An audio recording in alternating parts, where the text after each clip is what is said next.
So standard TV also can be connected through smart devices to make a TV, connected TV. And there are strong drivers which are going to make this growth possible. So we have smart TV. Now every new purchase for television, 90% of those TVs are smart TVs. Yeah. The broadband and the 5G is going to make the experience of streaming content on connected TV very smooth. So that's a good, strong driver for us. We have affordable devices which can make the standard TV connected TV. And affordable content. We have the cheapest data in the world. And people have a lot of options to choose from. Quality of time to spend with the family. Now, this is a phenomenon which happened during pandemic and after pandemic. So we all now realize the importance of our families, spending quality time with our families. So that's, which is, I believe, moving people from small screens, individual screens, to collective viewing, co-viewing on a large screen. Okay, some more data, but ignore it. There are events which have actually triggered this entire experience on larger screens. Some of COVID we spoke about, but FIFA, for example, IPL. So these are events which you would want to enjoy with your family on large screen. Make those memories long last. Enjoy that moment with your families. And at the same time, for advertisers, it is going to be much more in terms of addressing your audiences, knowing your audiences better. And JioCinema, I'm sure everyone knows that they're going to provide different consumer segments and cohorts to target your audience much more precisely. This is some data from the research, couple of researchers actually. There are 84% of the households who are co-viewing, and these are smart TV owning households. So connected TV is bringing the families together. They're spending time together. And those are statistics you can see for yourself. People want to view on a larger screen with friends and families. And another data point here is that people who own smart TVs want to see it on a larger screen. So 50% of people want to see or consume the content on larger screens. Busy slide, but this just shows that people have so many options. The consumers have so many options on content to choose from, right from 25 rupees a month somewhere, yeah, Balaji, to 499 rupees a month. So, I mean, it's not really limited to people in NCCSA. We were talking about the classification, consumer classifications, and who are the kind of people who are using connected TV. So it's making the content much more affordable to consumers. Some data at the bottom. I don't know, people at the back, can you see the data? Yeah, so here it says that among smart TV owning households, people want to use connected TV as a primary consumption of content. And the major content which is consumed there is from OTTs. So 47% are consuming content which is provided through OTTs. Now, what are the implications for advertisers? We know that the consumers are moving to connected TV because they want to create memories, they want to spend time, they want convenience of consuming content at the time that they want to. But for advertisers, it's the addressability and many more features which it comes with. This slide actually talks about which all of us as marketers really want to. We want to plan our media for our brands beyond demographics. We want to know more about our consumers. So connected TV can help us with the information about our consumers much more. What kind of devices they own, a household is using what kind of mobiles, how many mobiles in a household, what kind of content the consumer is using. You can have a historical, I don't know if these the presentations are going to be shared, Shankar? Are the presentations going to be shared with the team here? Okay, no, we can share it. In fact, I saw you taking pictures, so maybe we can send this out to the participants, yeah? So here, we were talking about knowing more about your consumers. All of us want to know more about our consumers and to be able to segment them the way we want to be able to serve the ads when they want to see. Yeah. So this helps us. Now, this is one very important point here. Linear TV, I know people are going to kill me for that here, people from linear TV ecosystem, but linear TV is always being believed to build brand awareness, brand saliency over a longer period of time. And I come from the world of measurement, where we say, we did a TV campaign, but we haven't really seen a sales uplift. So why should we keep spending on television? Yeah. My answer is that television will help you build a long-term uplift in sales. It's building the equity for the brand. If your brand is obviously available across the market. Yeah. But connected TV gives you best of both worlds. So it helps you build the brand because you have a larger screen.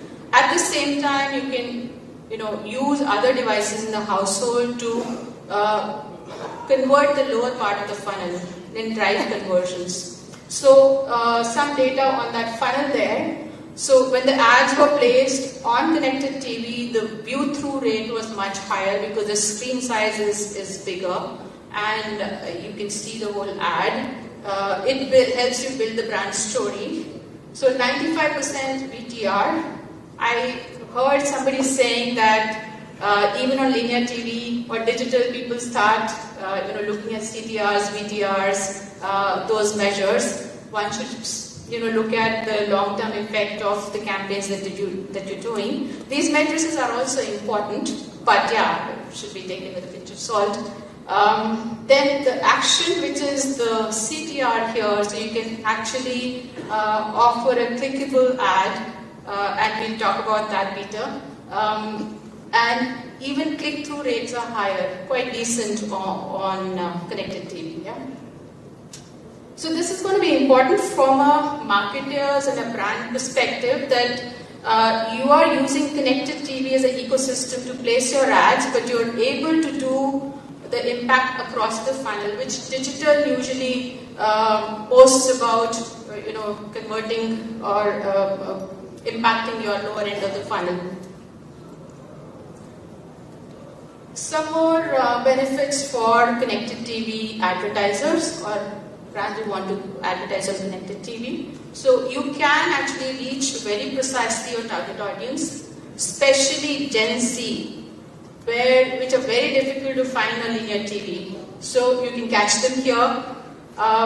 It reduces the wastage because you can precisely target them. You can also build attribution models because you have some matrices coming out of the platforms who help you place your advertisement. The bottom chart here is an output from one of the studies from Kantar, and the ads were placed across various touch points. And you see the ad awareness and the purchase. Ad awareness, in fact, increased almost 2 times when advertised on connected TV. And purchase intention also increased. So these are the matrices actually we use for television campaigns because you don't have, apart from reaching frequency, there is no other impact that you see on the brand. So we say brand KPIs are improving for you. Yeah, so these, you see even connected TV brand KPIs are improving. Some more data, we heard this in the morning as well. So if we look at television advertising, we know, all of us know that it's going to grow almost at 12% in the next 5 years. Connected TV is small. It's going to be about $400 million in the next couple of years. And 80% of the linear TV users are going to switch to connected TV. So this is one data point which says that yes, it's the way forward. Okay, let's learn a little more about connected TV advertising. You can place your ads through the platforms like Samsung Ads or even OTT platforms. You can place your ad. Buying your ads are through the DSPs or television platforms like Samsung or Roku, or it could be through the publishers. Now, what are the formats that you can have on connected TV? You can have ads placed on home screen. You can have ads placed during the show or just before the show. So this kind of contextualizes your ad placement. So if you want to target a certain TG which is interested in certain kind of genre, then you can choose those programs and place your ads there. The third part is the clickable ad, and you can have interactive ads also placed on connected TV. The last part is actually, many times people say or marketers say that we are collecting a lot of first party data. Now how do we retarget them? One is to reach out to them directly, or you create lookalike cohorts on the digital platforms and reach out to them. So you can try and reach out to your first party data and the segments within the first party data, or people who are coming to your websites. You can retarget them through this platform. And the kind of campaigns that you can do, you have brand campaigns that you can run on the large screen, and then send reminder campaigns on the mobiles in the households. Whenever a consumer is close to the point of purchase, or they are, you want to send it like a reminder medium. So there is a sync technology, and there's going to be a case study we'll talk about in a while. So a sync technology helps you sync the devices within a household.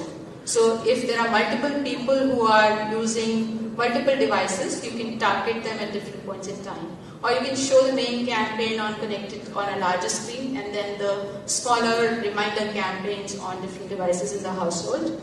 You can do location targeting. So any specific geolocation you can target using connected TV. So there's a, sorry, I moved a little faster. So there's a audio visual, which is a case study from MediaSmart. So it will talk about the success metrics that people are looking at, and when do they say the campaign was successful or not, and how the sync technology is used for this specific brand. In 2022, summer arrived early, as brutal heat waves scorched parts of India in March and April, with most regions recording their highest ever temperatures in years. At the same time, Lotus Herbals, a leading brand of herbal and natural cosmetic products with 25+ years of market presence, wanted to promote its range of sunscreens and drive top-of-mind brand awareness and engagement among evolved 18 to 25-year-old females. To achieve this, Lotus Herbals partnered with MediaSmart and leveraged their cross-screen audience engagement. In Phase 1, MediaSmart began by programmatically serving video ads across connected TVs being used by premium and highly engaged audiences, across well-known OTTs, news apps, games, and music apps. After showing ads on TV, MediaSmart's household sync technology retargeted users on their mobile devices, nudging them to take an action. In Phase 2, MediaSmart identified and targeted high-intent users on their phones through a combination of online and offline signals. Apple MDMP, available exclusively on the MediaSmart DSP, is an audience intelligence platform having a deep understanding of over 550 million device IDs in India based on appographic data, purchase intent data, transaction data, and behavioral data. Apple MDMP's tech helped Lotus in researching high-intent users who were interested in personal care, female fashion, lifestyle, and shopping. The precise audiences derived using online signals were further layered with offline signals using MediaSmart's location-based audiences, which helped in identifying users working in corporate parks, studying in universities or colleges, and frequently visiting salons, spas, and shopping malls. These highly targeted omni-channel audiences were shown a weather-based innovative ad unit which recommended the right product out of the Lotus Safe Sun range based on the temperature and humidity in the user's location, thus delivering a unique user experience. At the end of the campaign, the brand saw phenomenal results by reaching 7.4 million plus women across India and achieving a phenomenal VTR of 93.31% on connected TVs, along with high CTRs of 1.92% and 1.51% on the weather-based innovation and standard banner respectively, leading to a significant impact with sessions being delivered at low bounce rates with new users visiting the website. Thus, MediaSmart made a pivotal contribution towards Lotus Herbal's achievement of an online sales growth of 166% during the campaign period and reaffirming its market standing as a leading player in the sunscreen category.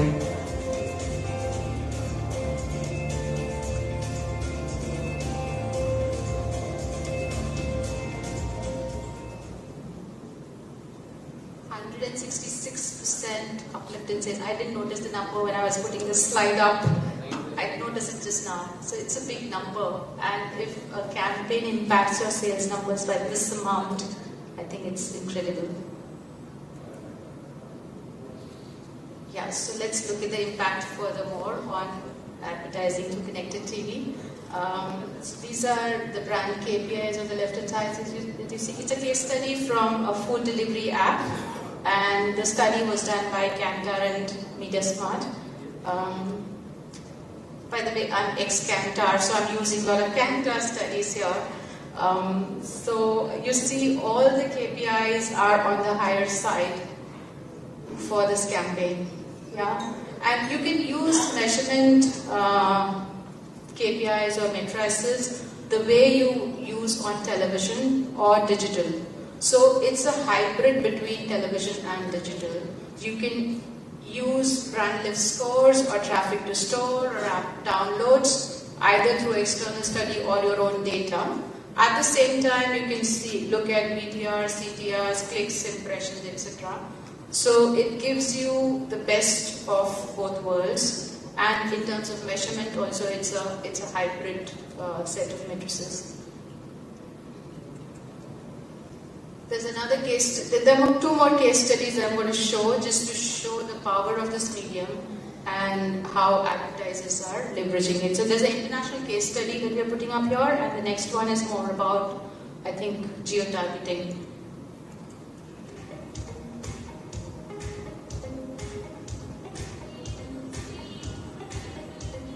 Burberry, a luxury, iconic, and renowned fashion brand across the world, wanted to launch their Fall-Winter 2021 collection, Open Spaces. The campaign celebrated the fearless spirit of exploration, which connects us with one another and the natural world. The choreographed spot leaned on the brand's heritage of creating iconic outerwear.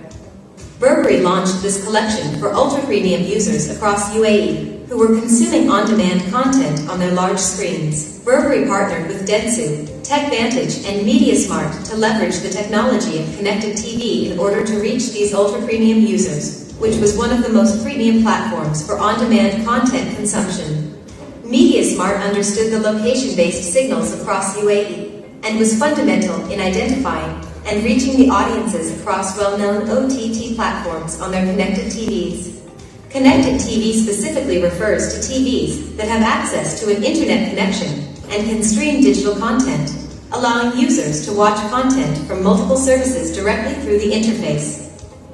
To drive engagement to new levels for brands, these highly evolved users are programmatically served video ads across connected TVs by identifying their IP addresses, thus transforming non-interactive linear TV advertising into an interactive and measurable medium.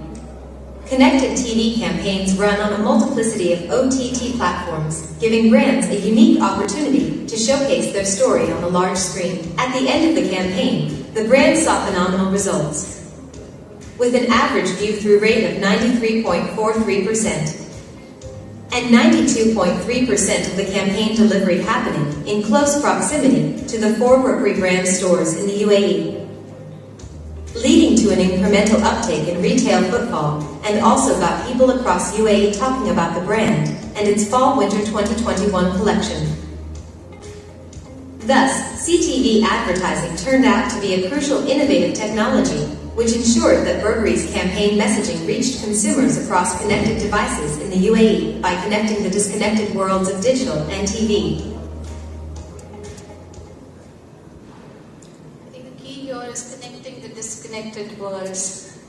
And I heard today morning Peter saying that you can also give coupons through the technology that you have, and that's going to be incredible. So you have or lure people to buy your brand more and more because you're giving incentives at every stage. Yeah. There's one more case study.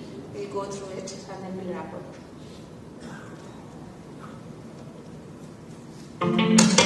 Spotify, the global audio streaming app, came up with a unique Dil Feel Me Tu Suno Feel Me campaign looking to tap into India's penchant for Bollywood songs.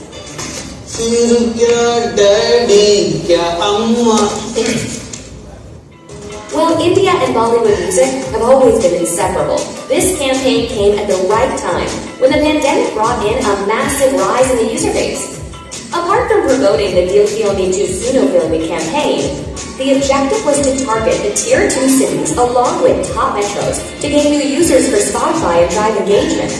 And this is where Spotify partnered with Interactive Avenues and MediaSmart, who came in with their proprietary CTV household sync technology, a technology that comprehensively enables brands to reach and engage with new age media consumers who like to consume content on their large screens and can be nudged to perform an action on their connected devices. MediaSmart helped Spotify create a 3-pronged impact for the campaign by offering high-impact brand storytelling on CTV, amplifying engagement with CTV-exposed audience on mobile devices, driving action on mobile devices. The view-through rate touched a whopping 91% on average. The campaign achieved a click-through rate of 2.4%, indicating high engagement. Moreover, the Brand Lift Insights report prepared by Kantar, a global independent measurement company, showcased a significant lift on all 4 core brand parameters. In the campaign duration, Spotify downloads also went up by more than 50%. MediaSmart ensured that the unique campaign enjoyed massive popularity with an unsurpassed audience reach and offered the brand access to premium viewers across geographical and demographical segments.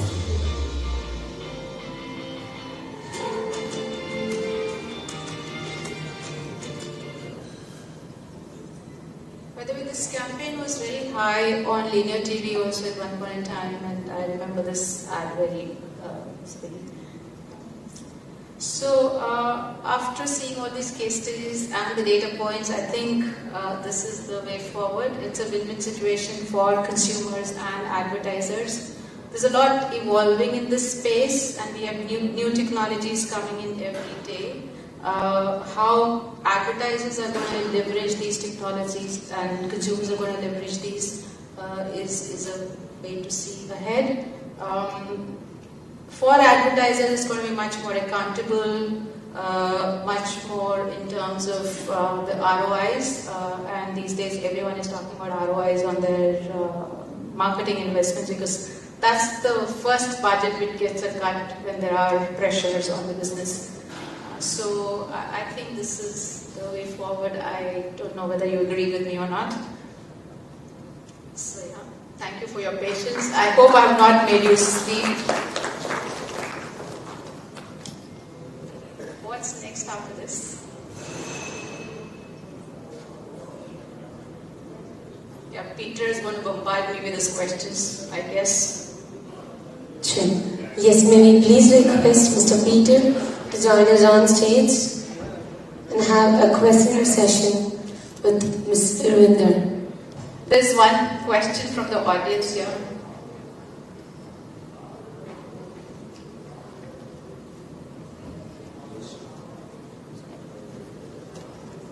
You want the mic? No, I think I'm audible enough. The question was with respect to the number of credit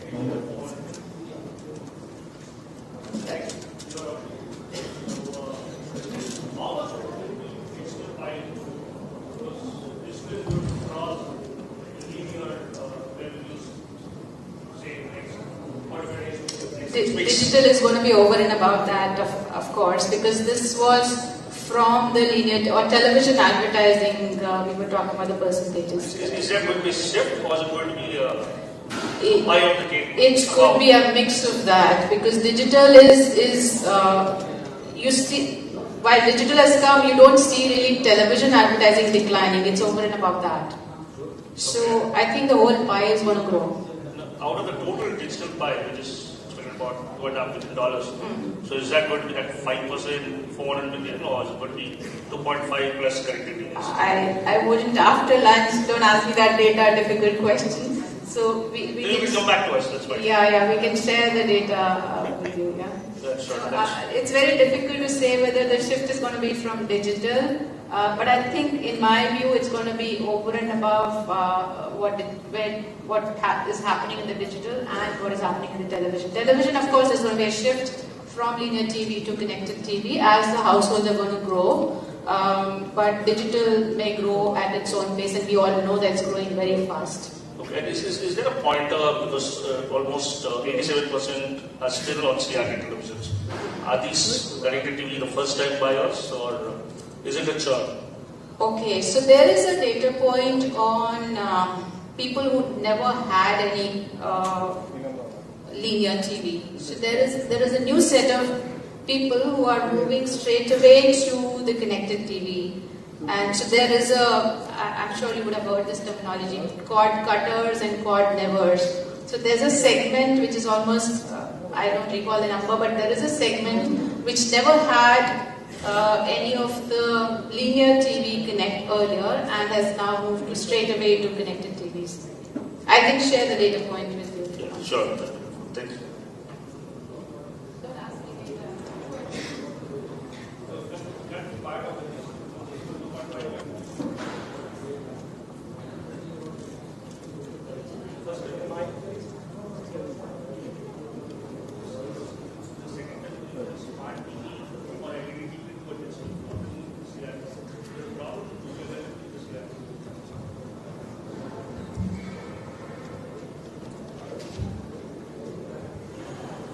Thank you very, very much indeed. An excellent presentation.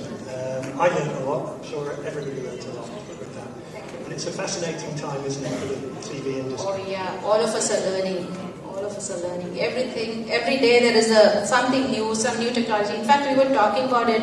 There are a lot of small boutique agencies coming up with innovative ideas on the media consumption, media technology, and I think it's going to grow. And you will have new technologies like yours coming in, of course. Absolutely. So just talking specifically about connected TV, you mentioned some statistics there, I'm trying to remember them exactly. So how many connected TVs, including smart TVs and devices, are we saying there are currently in India? Was it 18 million? So about 20 to 22 million households have the connected TV today. So that's about 10%? Yes, about 8 to 10% today. And it's going to grow to 40 million. So that data point is available everywhere. But I mentioned one point in my presentation. So Indians are very jugadu. I don't know if you understand that term. So we use alternate ways to make things work. Yeah. So we know how to make a standard TV, connected TV if we want to. So you might see that number growing much faster. So your Qyou cable, things like that? Oh yeah. Exactly. Yeah. And AirPlay.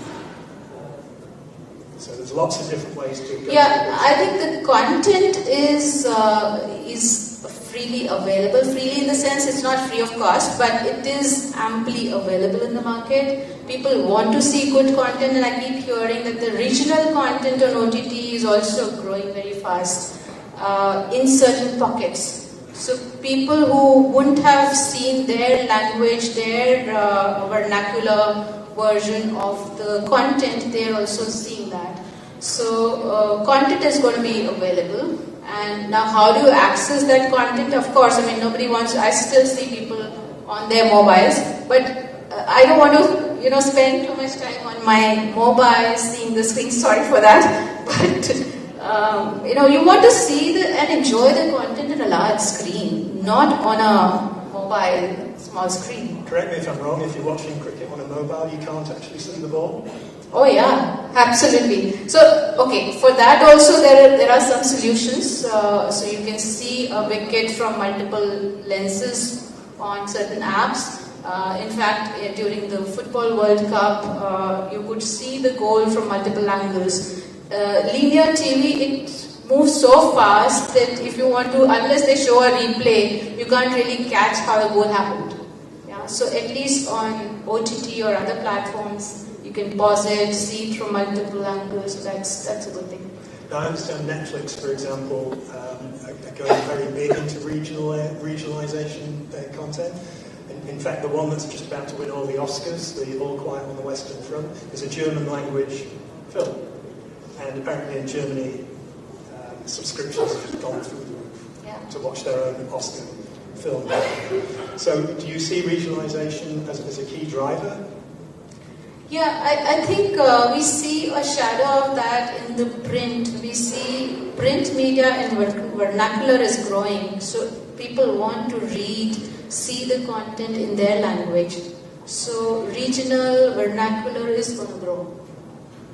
Now, obviously connected TV has massive promise, and of course it's going to take over eventually. But we're still looking at 90% linear at the moment. In terms of, you touched in your presentation on how to bridge the gap, as it were. Do you see any measurement in terms of linear TV? On the premise that a lot of the content creators in India, Sony Live, Hotstar, etc., are all owned by the linear guys. How do you see that panning out, and what kind of integration between the two sets of measurement can we look forward to? That's a challenge. It's a big challenge with most of the marketers, and I see you nodding because you see television campaigns in isolation and the impact of those in isolation. You see digital in isolation. Within digital, I've seen performance marketing teams are working in isolation, the brand marketing teams are working in isolation. So these are silos which are created within an organization. So if as a category head or a marketing manager, you want to see the impact across, that's a big challenge. In fact, we are doing a lot of work at Deloitte, trying to bring some meaning out of the whole thing, trying to bridge the gaps and see the data together. Now, in fact, on digital, seeing the data together also is a big challenge. Because you have Meta ecosystem, you have Google ecosystem, getting it all together and seeing if I've spent $100 on a campaign, how has it really helped me improve my sales? See, ultimately it's the sales or the brand saliency that you measure, so how is it really helping me? Yeah. So it's a challenge. We will find our ways over the period of time, I'm sure. So in terms of empirical measurement, how do you see that evolving? We know where we are today. How do you see empirical measurement of television, be it linear or connected, evolving in the future? See, connected TV probably will resolve some of those questions, but in India, it's still going to be a large universe of linear TV, unless we use the jugaad to make it smarter TVs, but still larger part of it will be linear TV. So we will have, so even today what we are trying to do is when we do ROI modeling, for example, we look at what television KPIs should be when we model and what should be the digital KPIs, and then try to arrive at a balance between the two. So yeah, unless we devise a new way of looking at things, we can't really see multi-touch attribution in isolation or the market mix models, for example, in isolation. It has to be bridged and seen in totality. So another question I have is about privacy. Okay, so we all know around the world privacy is a big, big issue right now, and I understand in India next year there's a whole bunch of new laws coming, cookies are being deprecated, etc., etc. So in terms of connected TV and privacy across devices, how do you see that panning out? Are we going to find new ways of protecting privacy, or are we going to be stuck with the same old problem? I think I'm sure there will be new ways to address that issue, because as consumers we are much more aware of our rights today.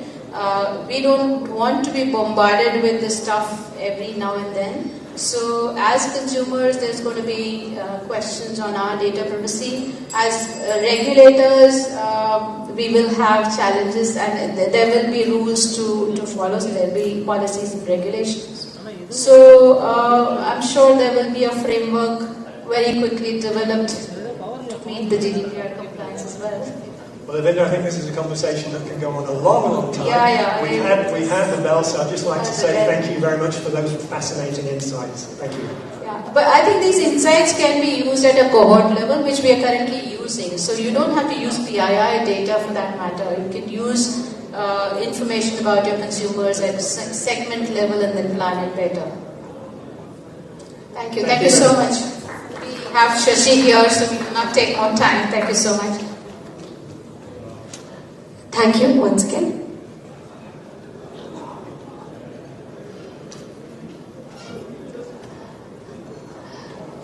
Oh, Ms. Surendra ma'am, I think that was a very great session and a great presentation. Thank you so much. You deserve a round of applause, ladies and gentlemen. May we please invite Mr. Vishal, CEO, Madison Digital and Madison Alpha, to join us and felicitate Ms. Irvindar Kaur Rai.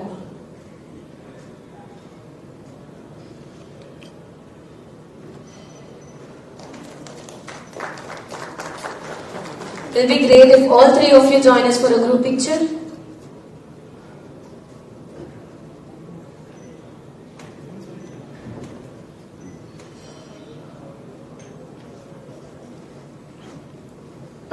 Thank you.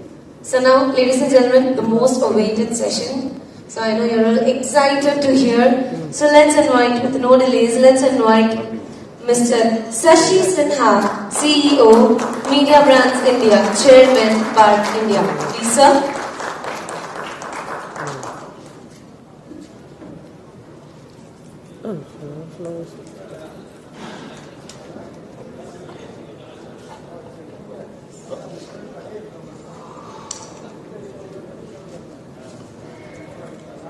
Are you giving me a clicker for the presentation?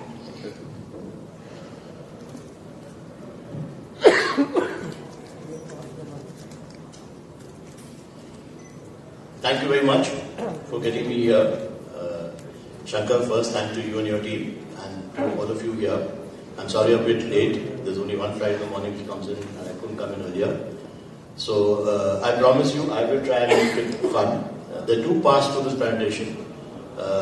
One is, since Shankar gave me a tight brief, you must talk about what's happening on the TV screen in South India, so I have 15-20 minutes of that. I'm sure a lot of you understand that. Let's go through that. But I got in at a very engaging moment in time. I walked in. Unfortunately, I walked in just to catch the tail of the presentation, and with your permission, I will speak from the heart of what I think of television in India.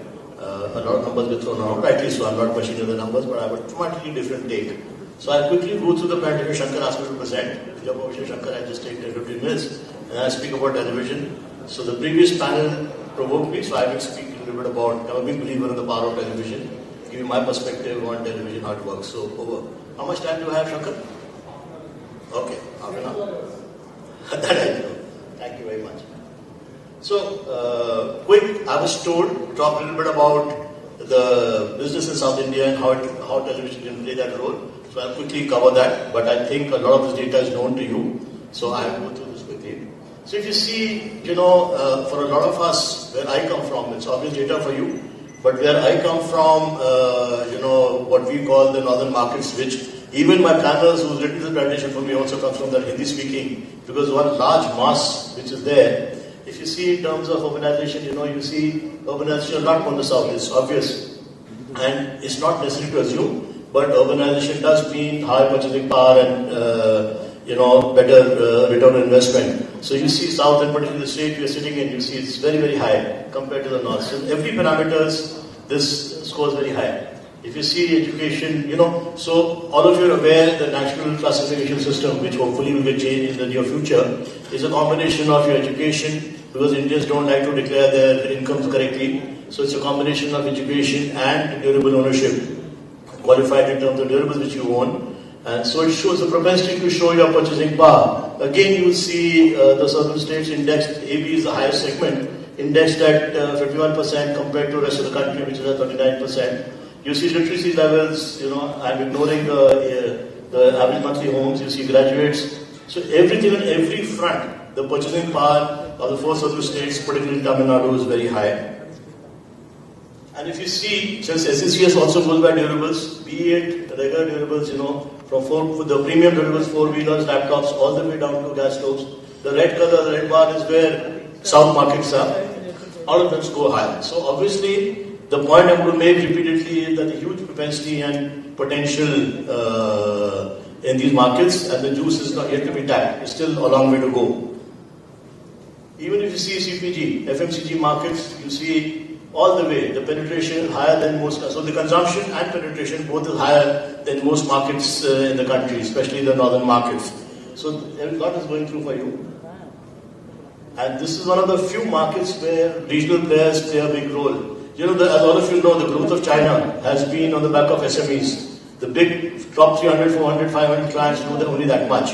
But I think there is a huge amount of growth possible here with SMEs, and some of you sitting in the room understand that. So consider yourself, doing a great service to this country, that your growth is the growth of this country. It's a privilege for the country for you guys to do what you're doing, and this is unique to this market.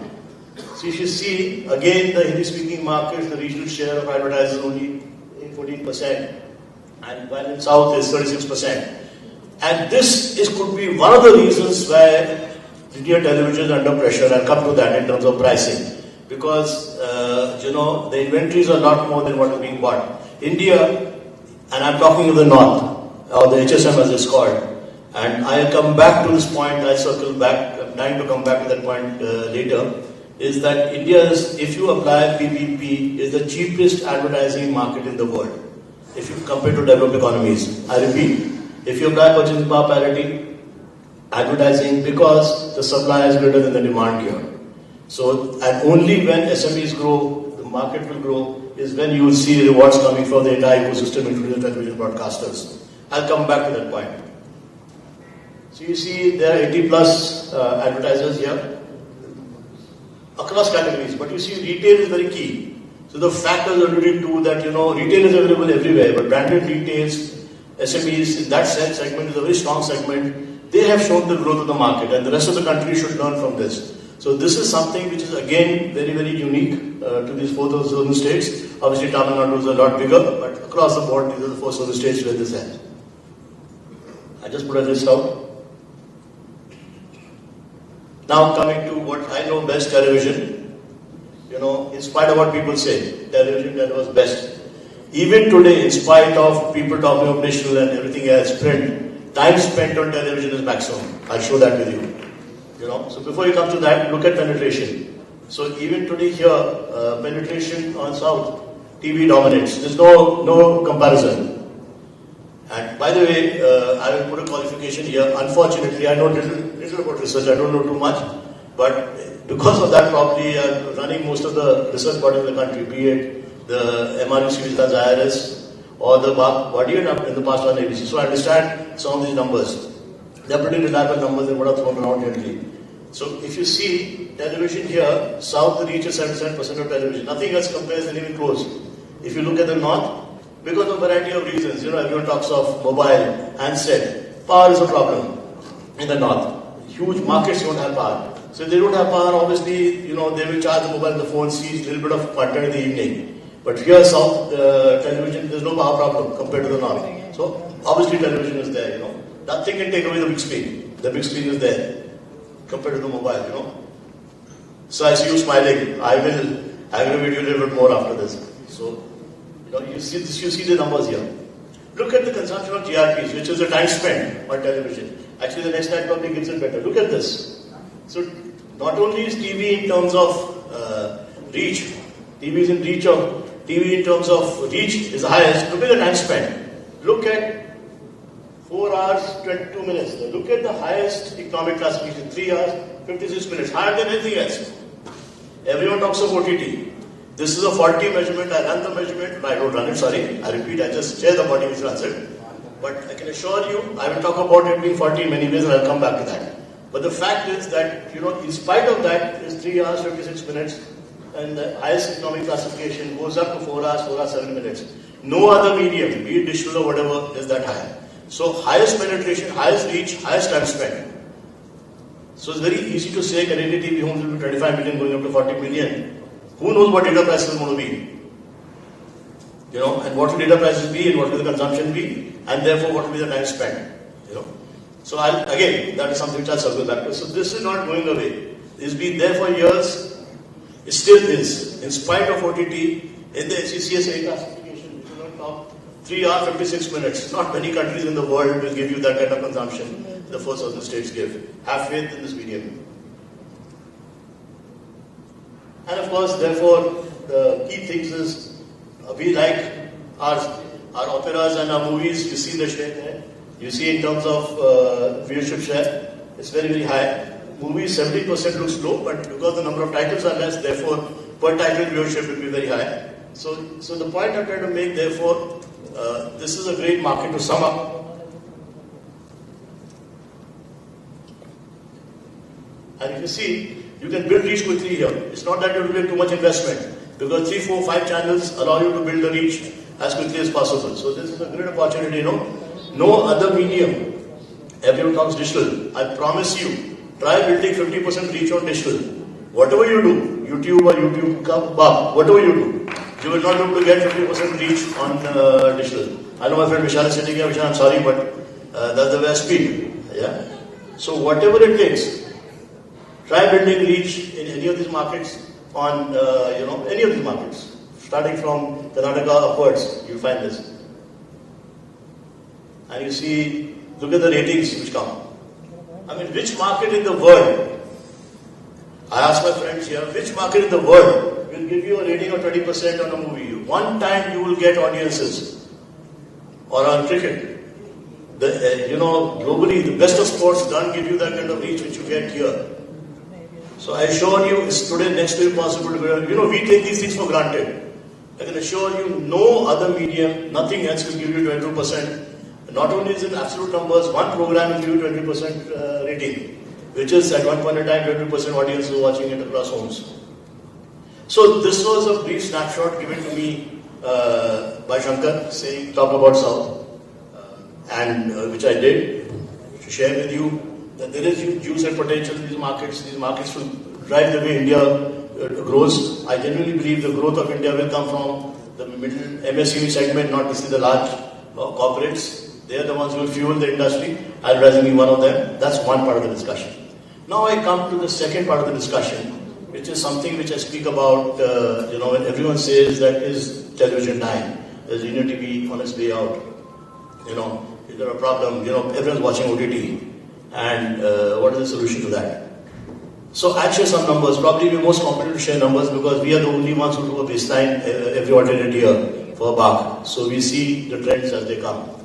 Everyone extrapolates. I know of no other organization, and I stand to be corrected if there's any other organization which does measurement, viewership, So we understand. The latest baseline has not been released in the market yet. I've been privy to some of the data there. 220 odd million homes, which is there. The growth of television is still coming. Yeah. Whatever the numbers are, is growing at the bottom. The top end may be going away but the beauty in India is it's not cord cutting. Cord cutting numbers, as our estimate of the baseline will be 5 to 8 million. Wherever the baseline comes, you will see it. And most of it is what was alluded to earlier, connected TV. Where whatever the numbers are, 25 million, 20 million, whatever the numbers are. Connected TV, as all of you understand, is that you have a signal coming through internet and you're taking it onto the big screen. So finally you're watching the big screen. Yeah, and that number is 25 million or so, 20 million. Now why is that number grown? Why is that number there, 25 million? That number is there primarily because, content, the kind of content which television is doing, and the fault is ours. The content which we were doing was to look at the lowest common denominator. Our ratings are designed to pick up lowest common denominator. So what happens? What are the ratings? I won't spend 5 minutes on the ratings. Today, because advertisers want individual ratings, so what we do, we go to a home, we put in a box, but then we also have meters there, and every fellow has to come in and do a meter. I can assure you, a lot of you people sitting in the room will not allow boss coming into your home. Correct? So the kind of people who allow are particular kind.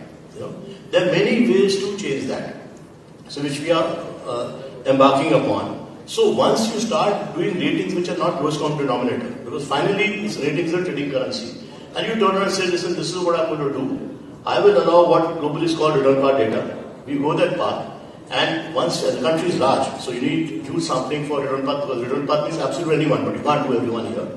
You will see that you will now start tracking homes which are a lot of us sitting in the room. Once you start tracking those homes, what will follow? Content will follow that. Think about it, it's a matter of time. Today content is following the current rating mechanism. So 20% a movie gets, or a show gets 15-12%, GC show gets 10-12%. So in my mind, what is the cause, what is the effect? So is the cause that, connectivity is going to grow, or is that the effect? Because we are not producing enough content, because those homes don't get the content they want. So a show, I'm sorry I don't know the local show here, but Anupama is a show which a lot of us will not watch, but it gets ratings, the highest rated show in HSM. If we were to turn around and track homes for rating purposes such as ours, sitting in the room, I'm sure content makers will now start making content that way. All we have to do is to start dividing the ratings. So just now, the rating is one mass. We turn around and say, listen, there is a free, this thing is not coming to north, and to south, but in north there is free dish, there is content as per today, the new NTO ruling allows you different pay points for subscription. You can do ratings as per pay points, and you say, now what will happen when this happens? People will start designing content for that. When people will start designing content for that, what will happen? So don't get carried away by connected TV. Connected TV is a device. Finally, the content will be watched. And where will the content? Now the next point I want to make. Which content makers are making money? Where the OTT guys, which of the OTT guys are making money? What do you think? Which of the big TV shows? Everyone's nodding their heads, everyone knows. Which of the, how long will they run on Steam? Which of the TV guys are making money? The big broadcasters are all making money. The top 6, 7 all are making money. Finally, sir, everyone's in for business.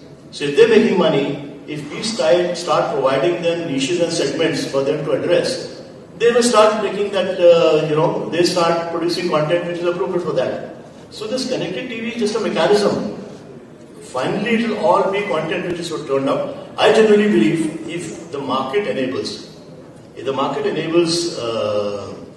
this to happen, we'd be happy if the market, if the rating mechanism enables people to segment, you will find content being generated which is productive and profitable for everyone, and you will still get your content $150 a year which Netflix is offering, but they will make money from advertising as long as the segments are sizable. The segments are sizable. So that's my hypothesis and premise. I may be wrong, I'm happy to be questioned and challenged, but it is the case of the tail wagging the dog today. It's a case of what is the cause, what is the effect. Connected TV will, tomorrow it'll just become a delivery mechanism, nothing else. So whatever the numbers, So on one side, will data prices go up? I don't know the answer. If data prices go up, you will find consumption of OTT coming down dramatically, because obviously content consumes a lot. On the other side, we have to enable our TV producers, TV channels and broadcasters to ensure they capture the segments, and they can capture those segments, and they can obviously make money from that. So that's the second point I want to make. So this is on the content side. The third point was, that so I've covered data. The last point which I'll say, I forgot my thread. I'll just come back to that in a minute. Yeah, so this point which came off cross-media measurement. Yeah, when will cross-media measurement happen? I'm glad you asked the question when I walked in. Yeah, this country is ready for cross-media measurement. We have the capability. As everything else in India, capability exists. We have done enough pilots. I don't know many people in the room know. Even today, BARC is running a 12,000 panel which captures digital data. It's too small a panel because you need to aggregate data for that. But we have the capability. The fact that we have not done it because we first said there are many reasons. Because in India, most of the issues are not technology driven, they are stakeholder management issues. So the stakeholders said, listen, we have on television allowed ourselves to be scrutinized by third-party measurement, while the global players on digital have not. They have all gardens, they are doing their own measurement. Why the heck should we screw ourselves, pardon my language, by not putting one more thing in our thing, nail in our coffin? So let there be critical mass, let the shakeout and OTT happen, let the strong ones survive, then we'll see we are ready to do third party. Cable is not a problem. BARC has a tie-up with Nielsen, which you've done 4-5 years back. Like I said, we're seeing the data, but we're not publishing it. So it's not a capability issue, it's a stake, and rightly so. I also believe so as stakeholders. Why is it that we should expose ourselves to third party when the big global companies on digital don't do it? They're fragmented. So to sum up, I genuinely believe there is truth in television. I believe there's money for the TV broadcasters. Because they'll make profit, they will finally invest back. OTT is a great story to tell, but OTT will remain with the big broadcasters. The TV guys will finally get their act up, whether it's Hotstar or Z or 5 or others. I'm keeping Amazon out of it because Amazon is a different game altogether. But these are the guys who will finally remain. We as a television measurement body, and I speak now wearing the hat of BARC, have to do a lot to enable the broadcasters to flourish. And connected TV is just a device. We have let the ball slip, we dropped the catch, primarily because we were not measuring correctly. If we open those doors for our broadcasters, you will find automatically people competing. It's connected to just be a mechanism. And don't ignore, I don't know if you agree with me, but don't ignore data prices. It's not going to be easy when you start consuming content. It's going to be big guzzlers of data. Thank you very much. Hope you like. Thank you, sir. It was a great session. So may we please request Mr. Shankar and Mr. Bharat from 4th Dimension to join us on stage and felicitate Mr. Sashi Sinha.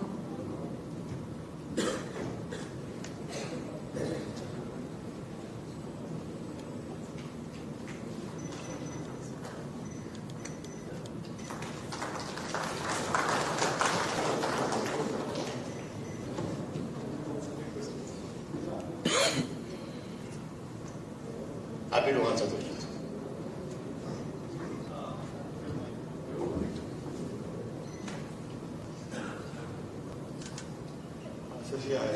So I think I agree with you on the fact that linear TV is not, I don't think linear is dying or anything, but the terms that the industry is using a little convoluted. Connected TV is again just a device, but if I go back home, my mom still watches the G's that she does. She watches it in a linear format on through the net.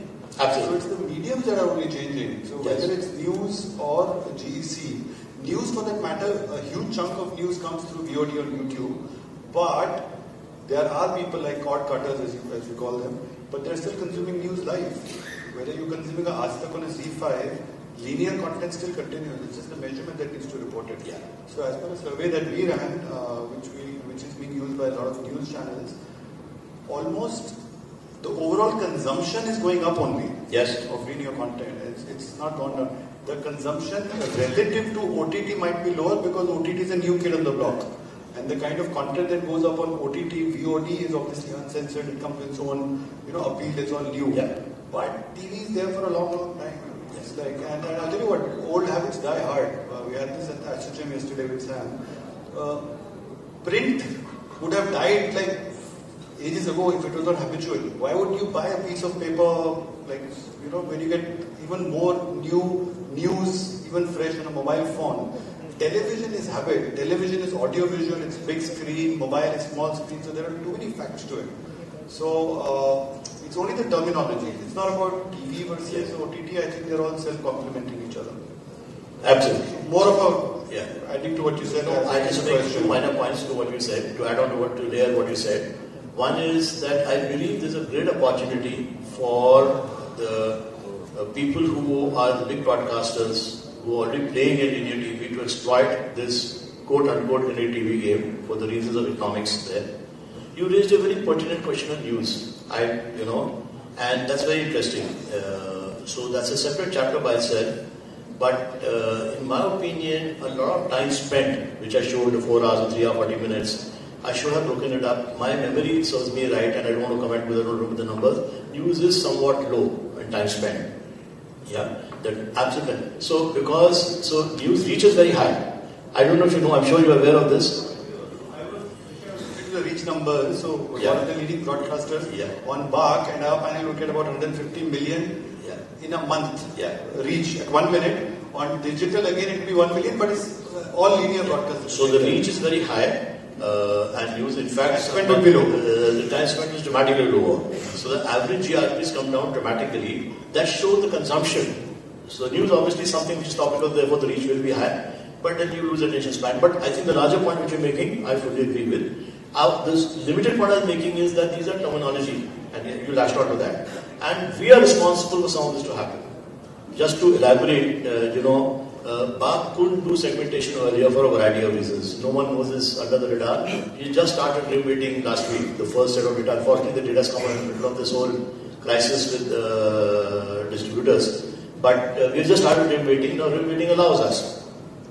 So if you want to start segmenting, for example, whether we do dash 1, dash 2, dash 3, dash 4, I'm not getting into that, or we do cable DTH free separately, that possibility exists. So there's a lot of segmentation possible for us to start slicing and dicing the markets, which will then give opportunities to broadcasters, to producers to target segments. Thank you. Thank you very much.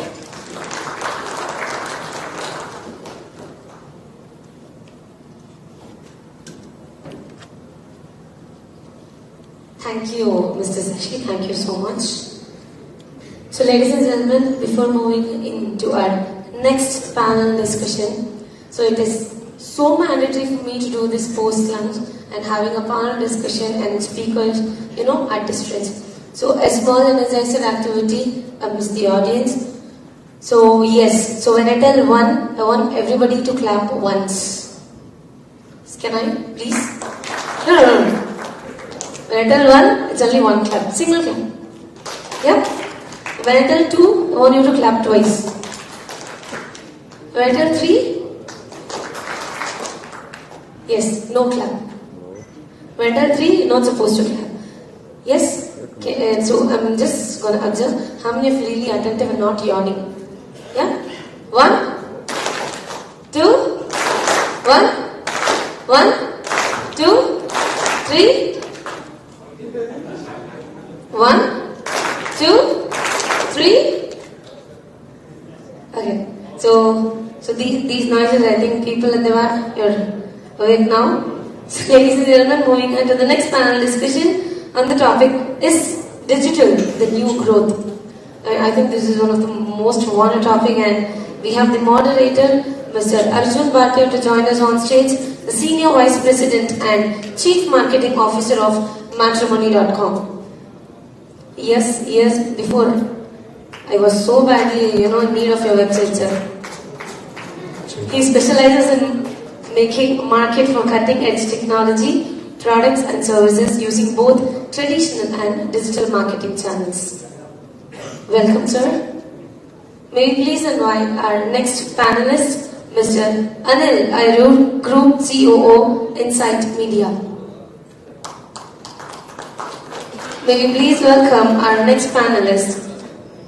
So, he believes in a work-in-progress entrepreneur with a passion for venturing into uncharted territories, developing team and business.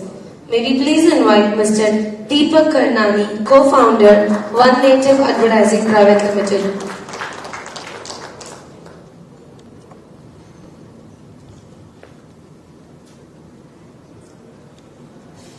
The next one is going to be a little interesting because I'm going to welcome a momopreneur, an international speaker, a Bharat Nirman awardee, digital marketing expert. She supports backed career for women in emerging technology. Ladies and gentlemen, please invite Mrs. Vandana, our Head of Performance Marketing, Natural Salons and Spa. So let's invite Mr. Yatin Balyan, Managing Director and National Head of Investments, India, Omnicom Media Group.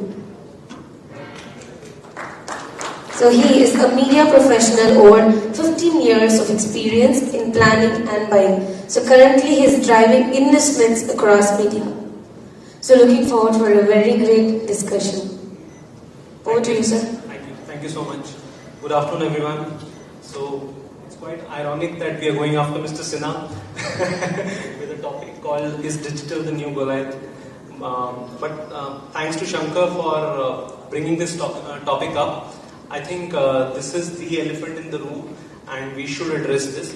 So I'm glad that I have a very diverse set of panelists sitting with me to take onto this topic and have a good conversation.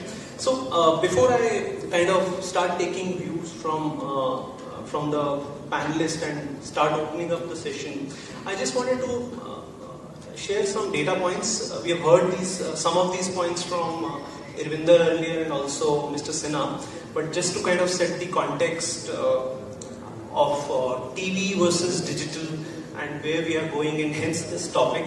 So India, as you know, we are a population of 1.4 billion. There are 310 million households in this country as of now, and out of these 310 million households, 210 million, 220 to 10 million are households which have TV. Roughly translates to around 850 to 900 million viewers. So that's the reach that TV has in this country, which is almost 70 to 80% of the population of the country. When it comes to smartphones, and I'm using digital smartphones as a proxy for digital, because we all know that primarily digital consumption is happening on smartphones. India currently has 1.1 billion mobile phones in the country, and roughly 550 or 540, which is 50% of this mobile phones are smartphones. And these are the ones where primarily your digital consumption is happening. So that's one side, and if I could call that as the infrastructure for TV or digital viewing. So that's one side of the story. The other side is on the advertising spends in the country. So as per the Group M report of last year, we had in all $1.5 billion spent on ad expenditure last year, which roughly translates to 1.26 lakh crores rupees. Interestingly now, over here, 54% of this 1.5 billion, I'll repeat, 54% of this 1.5 billion ad expenditure went into digital as a medium, which is growing in the last 3 years at the rate of 30% year on year. When it comes to TV, 30% of 1.5 billion ad expenditure was on TV. And this is growing at 10%. We also heard Mr. Sinha talking about 12%, or I think Irvinder was talking about 12% growth for TV advertising in the coming years. So roughly those are the numbers, 54% or a very significant portion or majority portion going into digital. And then the second highest, which is 30% going into TV. So considering these are the numbers that we are seeing, 50% plus digital spends growing at 30% year on year, 30% TV spends again growing but at a slightly lesser pace, 10%. The question is then, is digital the new Goliath, or are we missing something behind these numbers? That's the most important point to discuss. So I'll start with the panel and put this question across to all of you. My request would be if you could give me like a 30-second sense right now on these numbers that I spoke about. What do you think? Is digital really the new Goliath? We'll start unpeeling it more, but just a 30-seconder on your top level comment on this. Yeah, Yatin, you can go ahead since you already picked up the mic.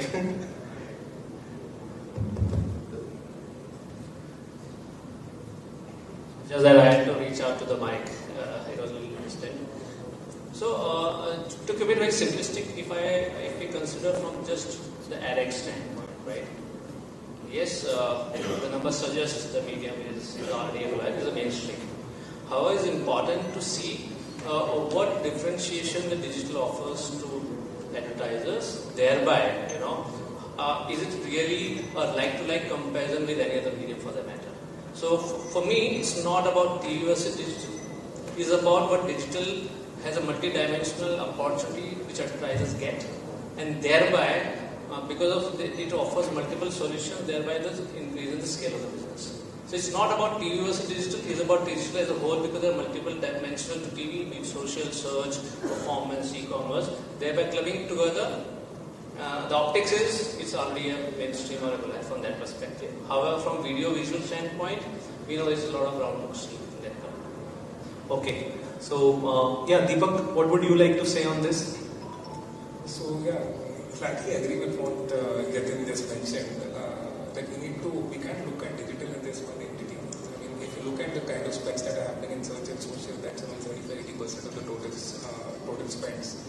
The rest of the digital media gets the balance spends, whatever it is, whether it's content solutions, whether it is publisher-led buys, or whether it's programmatic is still growing, but there are other things like DOH, CTV, all of these get less than 30% of the total spends. So I feel you can maybe probably call search and social or Google of the world over that, but till the share of voice does it go beyond these mediums, I think it's a tall order to call that digital has taken over the world. And this coming from a person who's worked in digital for 14 years. So I still feel we have a lot of ground to cover. Thanks, Deepak. Yeah, as Sir just pointed out, we should actually think about MSMEs. So earlier we were not able to, the retailers is not able to target the audience. Now they are able to target the audience through digital, which is economically. TV is very expensive. Normal SMSs cannot afford. So it's your ADX will improve a lot. You are talking about 1 crore, 1 lakh crore, 26,000. That will definitely will go up, and the digital spend will also go up. So the both will be going to be there for quite some time. And it's a win-win situation for all. I think so. Thanks. So, yeah, Manna, please. Yeah. So I think digital being a new Goliath depends upon access and approach. So if you look at access, it is a digital Goliath because it is accessible to a lot of different industries and a lot of different entrepreneurs that we see rising up today. And if it's approach, then it depends upon what kind of approach we're looking at when it comes to digital. If it's going to complement the traditional or if it's going to be a competition to them. So I think it depends on how we look at it as an access or approach, and that's something that we can probably talk about the rest of the time. Okay, sure. Thanks. So Yatin, now let me start with you once again. See, you come with a media investment background, and you've been there in the industry for almost 2 decades now, and a lot has changed in these 2 decades. What are you sensing from a macro point of view when clients come to you and tell them that, this is the advertising budget, now you tell us what should be my mix? So, what's happening on the media mix now? Okay, I think the media mix is evolving. I want to say it's changing because I only had developed this particular thing of how media mix is evolving. The briefs are not like you buy this or you buy that. The briefs are specific to business objective, the briefs are specific to campaign objective. And thereby every medium has their own role to play. And if I give you an example, if my KPI or a business objective is to enhance awareness, by default the media mix would be very similar which was 5 years earlier. However, if the objective is about building performance and thereby lower down the funnel, the media mix by default will adjust to that requirement, which was not the case 5-6 years down the line. So media mix is evolving. The question is not about the advertiser is not asking what you buy. The advertiser is asking what is best for the business and thereby what the choices are. As I said, digital offers solutions which are beyond the scope of, say, mass media. Thereby, they become an independent solution to that aspect. Sure. So, so interesting point, Yatin. So, what that points to is that it all depends on the clarity of the advertiser. basically what is it he or she looking for, that will really define the media mix. It's just that the opportunities have increased more to attack specific objectives. Deepak, my next question to you. Since you have been working exclusively on the digital side for almost 15 years now, when clients come to you for digital solutions to their problem or their advertising challenges, what are their expectations? What are they looking for? And how do you think they are different from TV? Why can't TV solve them? If you could just elaborate a bit on that. So I can probably answer this as a pre-Qyou and post-Qyou era, when digital started picking up. Initial part of our careers is when we used to go and pitch digital to marketers, and when digital media agencies like Interactive Avenues also kind of started picking up apart from the traditional agencies. The focus on digital was a lot on performance-led campaigns, right, with very, very limited kind of budgets on building brands on digital. Today, I think that is changing. There is a fair mix of performance as well as brand-led campaign budgets coming onto digital. We did not have a good reach-based kind of medium pre-Qyou era, but now if you see when events like IPL happen, even traditional advertisers come online and advertise on Hotstars and hopefully Jio Cinema this year to launch their products and to launch those campaigns. You can, case in point being Tata Neu last year took up sponsorship of IPL, and I'm sure they would have calculated both the online as well as the offline reach of the event. So that I think is changing a fair bit, that digital is also becoming more mainstream because of access to data, and the kind of content that is coming up on OTT as well is getting the audiences there and hence the advertisers there as well. But again, a long way to go. Sure. Yeah, you're right. I think digital primarily has been a performance-led approach first. If you see the origins of digital, mostly it was search earlier, and now we are kind of moving bottom up with moving into awareness. But of course, as you mentioned, reach and awareness still remains a concern despite all the buzz that digital gets. Anil, my next question to you. If you look at the history of advertising, advertising really started some, I think, 8 to 10 centuries ago. And the first kind of advertising that came in was more or less hand-painted posters, which today, I can call them as out-of-home media. Then some 6-7 centuries ago, printing started. And maybe that's when newspapers came and, advertisers started advertising within the newspapers. Then radio came. Post-radio, then TV came. And whenever these shifts happened in new mediums to reach out to consumers, the general thought process at that time used to be that now this next big thing will kill the previous. And that has not happened. We just heard that also in one of the sessions earlier. In fact, be it out of home, be it radio, be it print, they have all evolved and they have found a place in the sun under them. Of course, they have changed directions, they have changed tactics. Now that we are on sort of crossroads where, we are seeing digital addicts on digital surpassing TV, hearing a lot of stories on OTT, and other forms of content which is coming. What do you think is the role of TV going to be in advertising? In the afternoon we talked about the same thing, connected TV and everything. See, it's all about content only. Content is the key. Whether you watch it on TV or monitor or mobile, it's going to be there. See, I am a broadcaster. At the same time, I have my digital division also. My content is used as much as popular in normal TV as well as digital also. So I cater my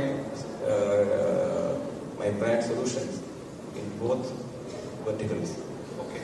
So they are getting benefit out of it also. Sure. So it's all about how you make content for that. It's not that somebody wants only TV content. See, content is people like good content. Yeah. Do you make good content is not easy. First of all, the first question. Immediate question. Yeah. So there is there is nothing like that. You have this bad content on TV and good content on digital. Right. Or vice versa. Yeah, vice versa. So it's all about why we want to view TV first of all. You want good content. And last time we said Pushpa, the film. It generated 22 points. It generated good revenue at the theatre also. Right. So both are making money. Valid point. In fact, today I got educated when Mr. Sinha spoke about the way our ratings are also done. And, ultimately, content providers, and here I am talking about any kind of content provider, be it a TV network or a OTT player or a Netflix or whatever, they will build content basis what they see is gaining traction. If our measurements on TV are looking more skewed towards the lower segment of the society, maybe that is a reason why we are not able to address certain audiences. From my experience interview, I also own a news network, just 24 in Malayalam. We started this network 4 years back. When we started this network, there were around 10 11 players there.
question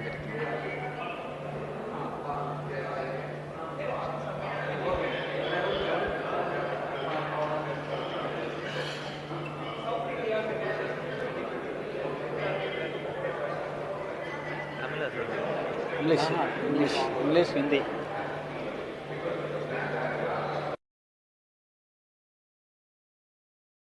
Mic check 1 2 3 1 2 3 1 2 3 1 2 3.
Hello.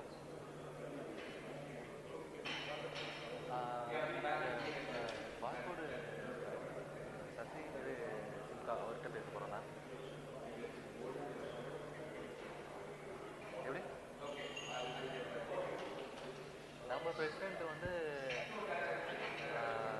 இந்த line பாருங்க அவர் சொன்னார்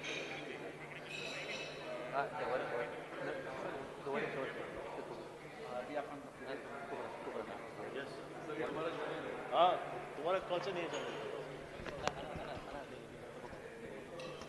free flowing already trouble is there now, already discussed together. Yeah. BARC.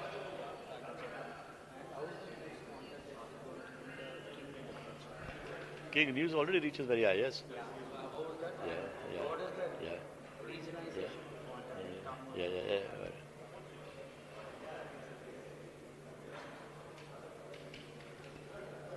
Yeah. Hi, I'm Shashi Sinha. I'm the CEO of Media Brands, which is a media buying agency in India. I'm also the chairman of BARC at this point in time. BARC, as you know, is the TV rating body. I think there's a very bright future for TV in this country. You know, even today, TV is dominant as a medium, and within that news, you know, most people don't know that news is finally, in terms of reach, people reach as big or as important as some of the other entertainment channels. So news does very well, and news is always topical. The thing with news will be that as you get more and more local, each market, each language, each city, and you cover local news, you know, and the fun thing, before I come to news, the content is consumed always in the local language. People prefer hearing, understanding. They understand 5 languages, but content has to be in their own language. And news is something which is so topical that everyone wants to know, everyone wants to be informed. India, the country, is a young country, and young people always want to be informed. So I think anyone who plays in the news space, as long as it's balanced news and it's not biased, people can make out that it's biased, there'll always be a bright future. It'll never go away. Men, women, all audiences will watch news. So wishing all the best to all the news channels, and particularly your news channel. Thank you. Yes. We are part of a media buying agency, so we know all the channels, and particularly this channel we know well, because it does well in thing, and more than that, you have a great friend and evangelist in Shankar. So both the reasons we know the channel well. The channel does very well, and Shankar also helps in that cause.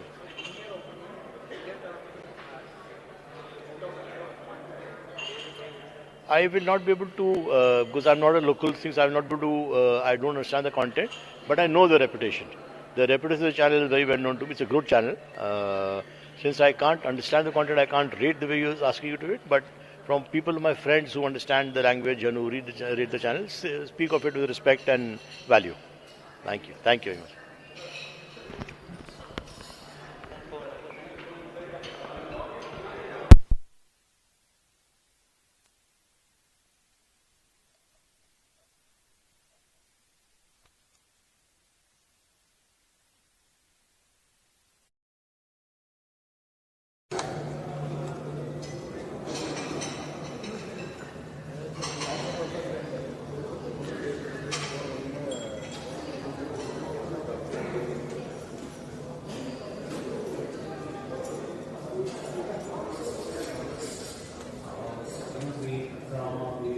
Sports, news and everything.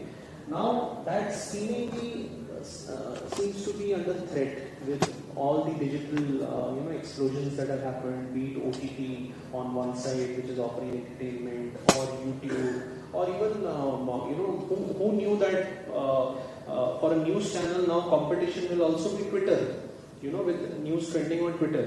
So what do you think, how TV will have to evolve to maintain that appeal for the newer audience which will keep coming on? Still we have around 680 channels in India, which will get around 250 rupees per month. Nowhere in the world we get like that. So 140 crore population. Still the TV household, as you said, it's around 80 crore. And 800 million, 850 to 900 million viewers. So still a lot to go. So it is which affordable medium. First, digital will definitely grow. That will be there. But a larger area will still be the normal TV section will be there. It's not connected fully with the Yeah. I guess this is one of the most interesting one. So the point is, I guess we have to dissect a bit in terms of from a content standpoint, right? What is available? So if the competition to television from audio-visual standpoint, we can all say that it's YouTube is there, social is there, short-form video is there, but actually are those alternate formats are serving you what the TV serve, right? It's, for example, UGC is not a fiction or non-fiction plot-led content, right? The standard UGC, the same short formats. So what these does not still serve what TV provides the consumer. Now comes to OTT. OTT in some form, yes, does provide the content. Now we need to further dissect OTT in terms of two forms. First is in terms of what is available to everyone, which is AVOD, and other is SVOD, right? In terms of SVOD, that's a kind of altogether different viewer behavior in terms of binge watch, basis as consumption as a community. But at the same time, the people who are watching this AVOD is, for them, the content is the same as which is there on television. There is no change. It's just the same content is made available. This is a little.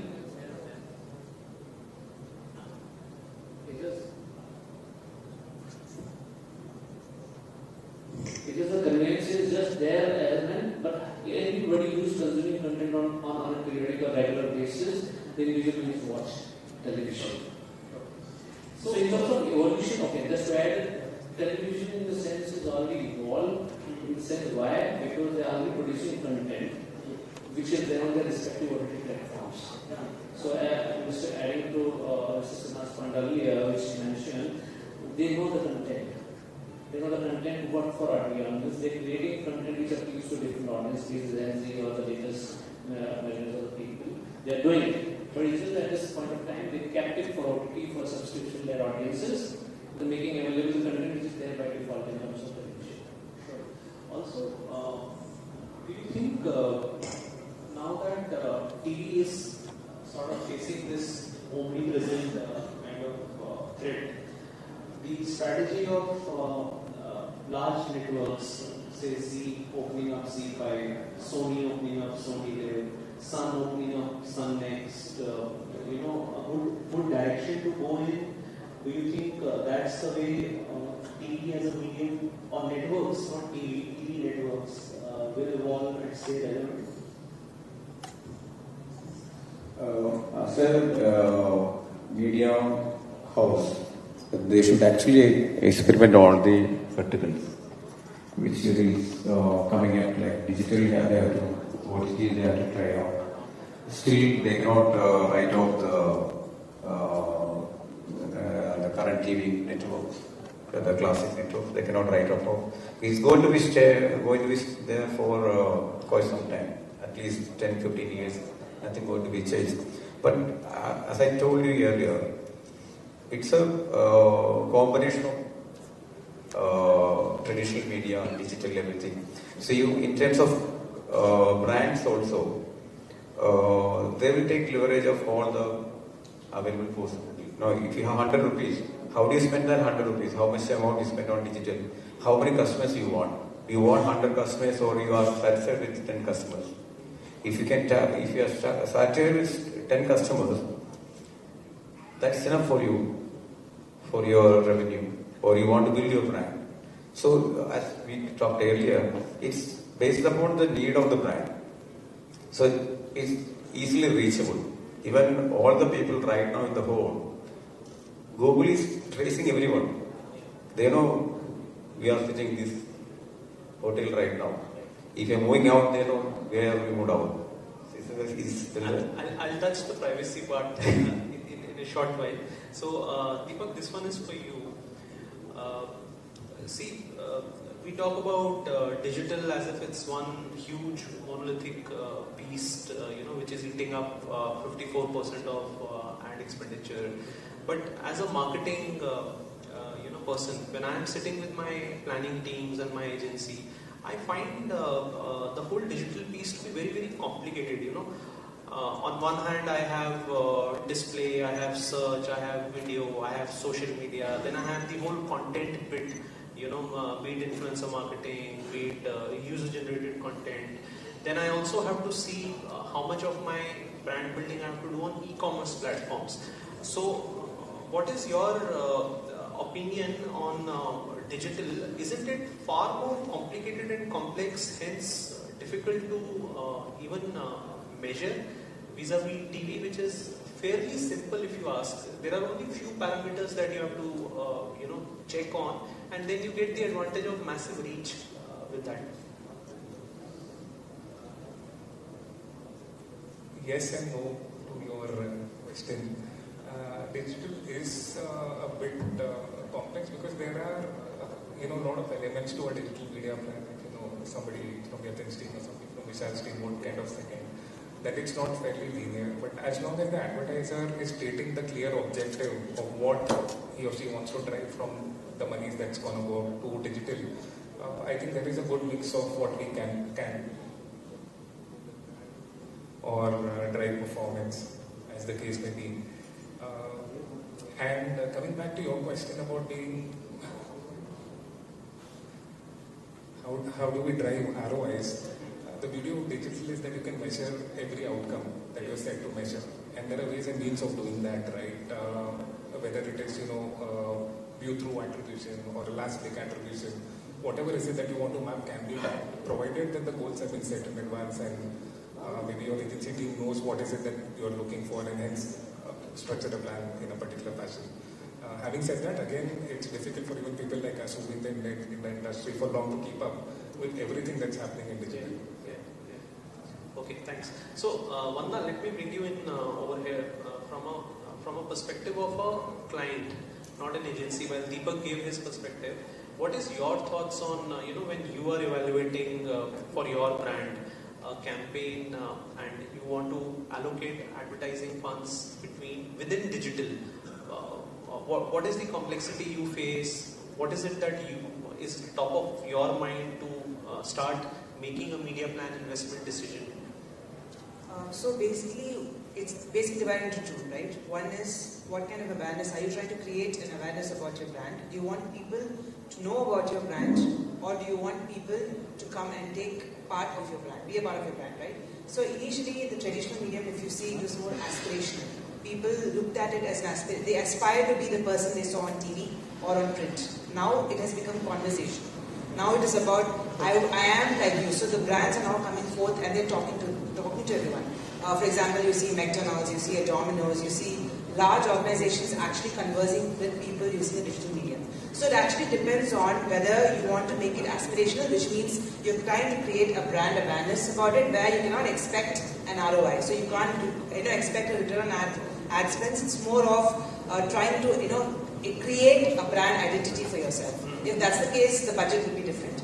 And then if it is about getting people in, it's about having a revenue for ad spends. Like he said, measuring the metrics, understanding the number of walk-ins that we are getting and understanding what is our average bill values, increasing that. Then it becomes conversational. We need to see how we can interact with the brand and use the right type of digital and print medium to make sure that they are able to converse with us and through that means have them come inside. So our budgets are basically allocated to two, and as an agency standpoint and a client standpoint, I think this differentiation needs to be very clear when, say, a brand comes to an agency asking for the ad spends, as well as when we are going there with a particular target in mind. Because this is where the line becomes very thin, right? So a lot of brands expect with visibility a lot of revenue to come in, which is not the case at times. And they expect through conversations more visibility to grow.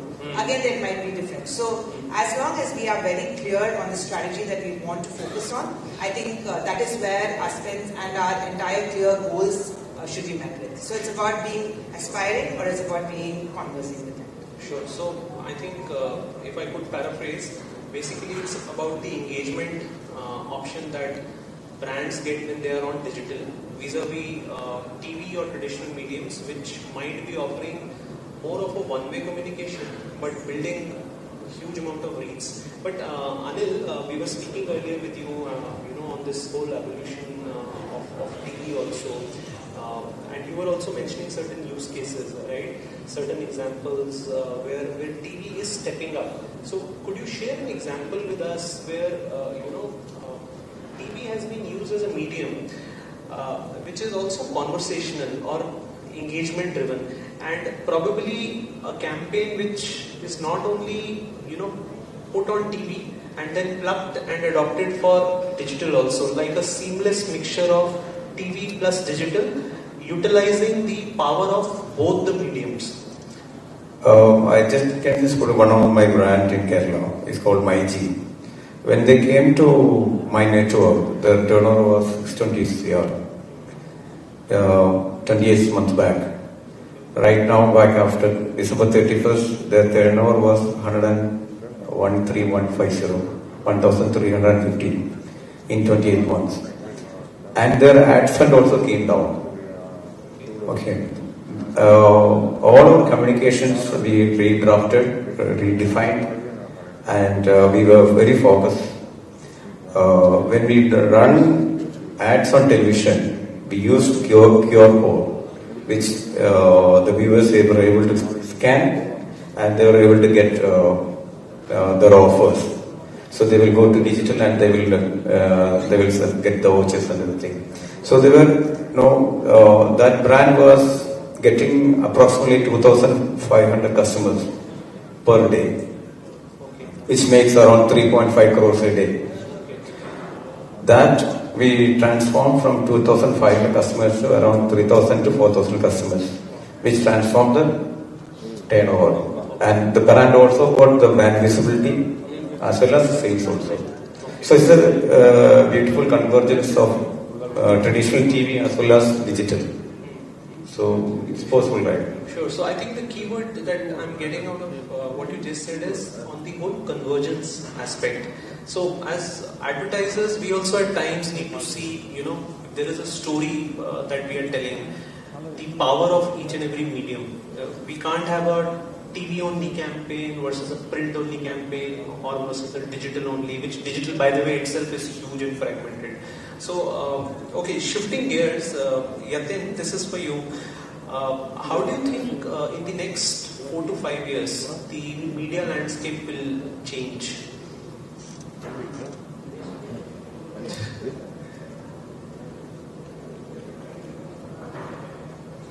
Yeah, it's okay.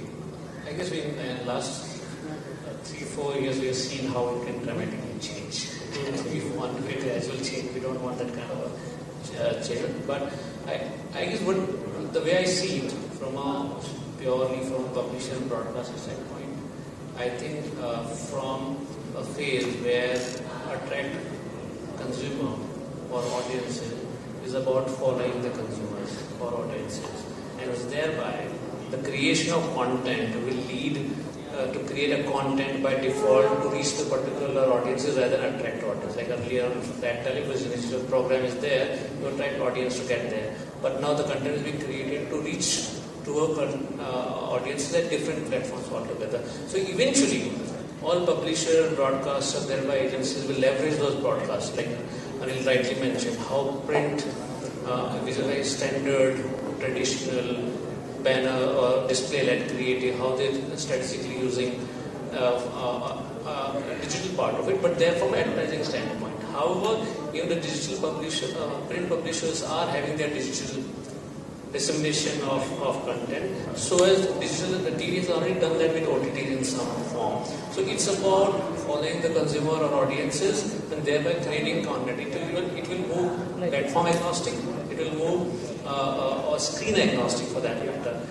But the content will eventually evolve in the form where anybody can consume anywhere. It is not about television, it is about how many impressions or a view time that particular content is being watched either on TV or OTT or elsewhere.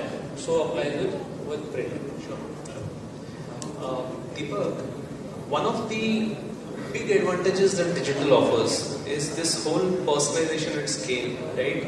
I can build cohorts and segments and target them basis the message that I want to give or at what part of journey they are in their decision making cycle. But recently we've been hearing, and this was touched also earlier in one of the sessions, this whole aspect of privacy. And there are many examples, right? iPhone deciding not to share their data with Facebook, India banning Chinese apps because we were concerned that our data is going into, our citizen data is going into China. We keep hearing that cookies are getting deprecated by mid of this year by Google, and others will follow soon. Personal data privacy is being spoken so seriously that the government has said that the PDP law has to be re-evaluated once more. So this whole benefit that digital offers, which is personalization at scale, do you think it is a threat? Then what's the advantage of having digital if this whole personalization aspect that marketers had is going away? I don't think it is at a threat right now. Of course, the ways and means in which we will acquire data and hence use data will change with the laws coming, and I think we should embrace that change wholeheartedly, even from the digital marketing perspective. And again, at the risk of making a very cliche statement, everyone knows that if you're not paying for the product, you are the product. When we're using these products, we are paying with our privacy, not with our money. So a lot of paywalls are coming in. Good amount of OTT will go beyond the game paywall, so that will take care of itself in terms of tracking. And I truly believe that if somebody is being tracked, he or she should know how that data is going to be used and who's tracking them, which I think the laws will get in. And at the same time, advertisers are also focusing on this and asking the right questions. Right? So although there is data availability, availability of clean data, ethically sourced data, opt-in data, which kind of be a bit of a challenge in the immediate future. But at the same time, we are also seeing a shift where advertisers are putting in more money through contextual targeting, coming back to publishers which have heterogeneous TG, right? Which is the way digital was bought and sold maybe 5-7 years back, before data became so big and everything became programmatic and everything became data-led. So that shift is also happening, which is also good. That you're talking about content, you're talking about contextual targeting. You're talking about working with publishers who have access to a particular audience, right, at their website, versus chasing the audience on any particular platform because you know that he or she is a consumer or is looking for something. So I think the change that is happening for good, and it will make advertising more ethical. We just have to see that the set-off of paying more for that data because it is limited in number kind of translates into equal amount of value. Sure. No, I think you're right on this. I as a marketer, I also agree on that. I am very concerned about my data and my customers. There is a lot of sensitive information that they are sharing with me, and ideally, I would not like that I am acquiring customers in any unethical way. So it definitely makes things in the short run difficult, but it's for the good that the steps have been taken.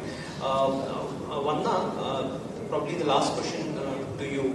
See, you represent an industry which is very different. The beauty and the grooming industry.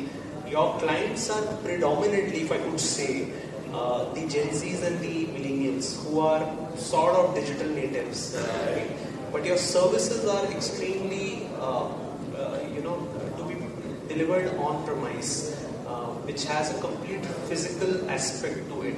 So, do you think this whole evolution of digital or the way TV is moving, how do you think your customers will interact with your brand, discover your brand, and walk into your stores to get grooming and beauty services? Is there a marketing strategy to it? Where does digital fit? Where does TV fit in the strategy? Right. I think the way digital can fit into this is on two angles. One will be to ease the customer journey. So how can we make it easier for a customer to come in? First of all, how do we make them walk in?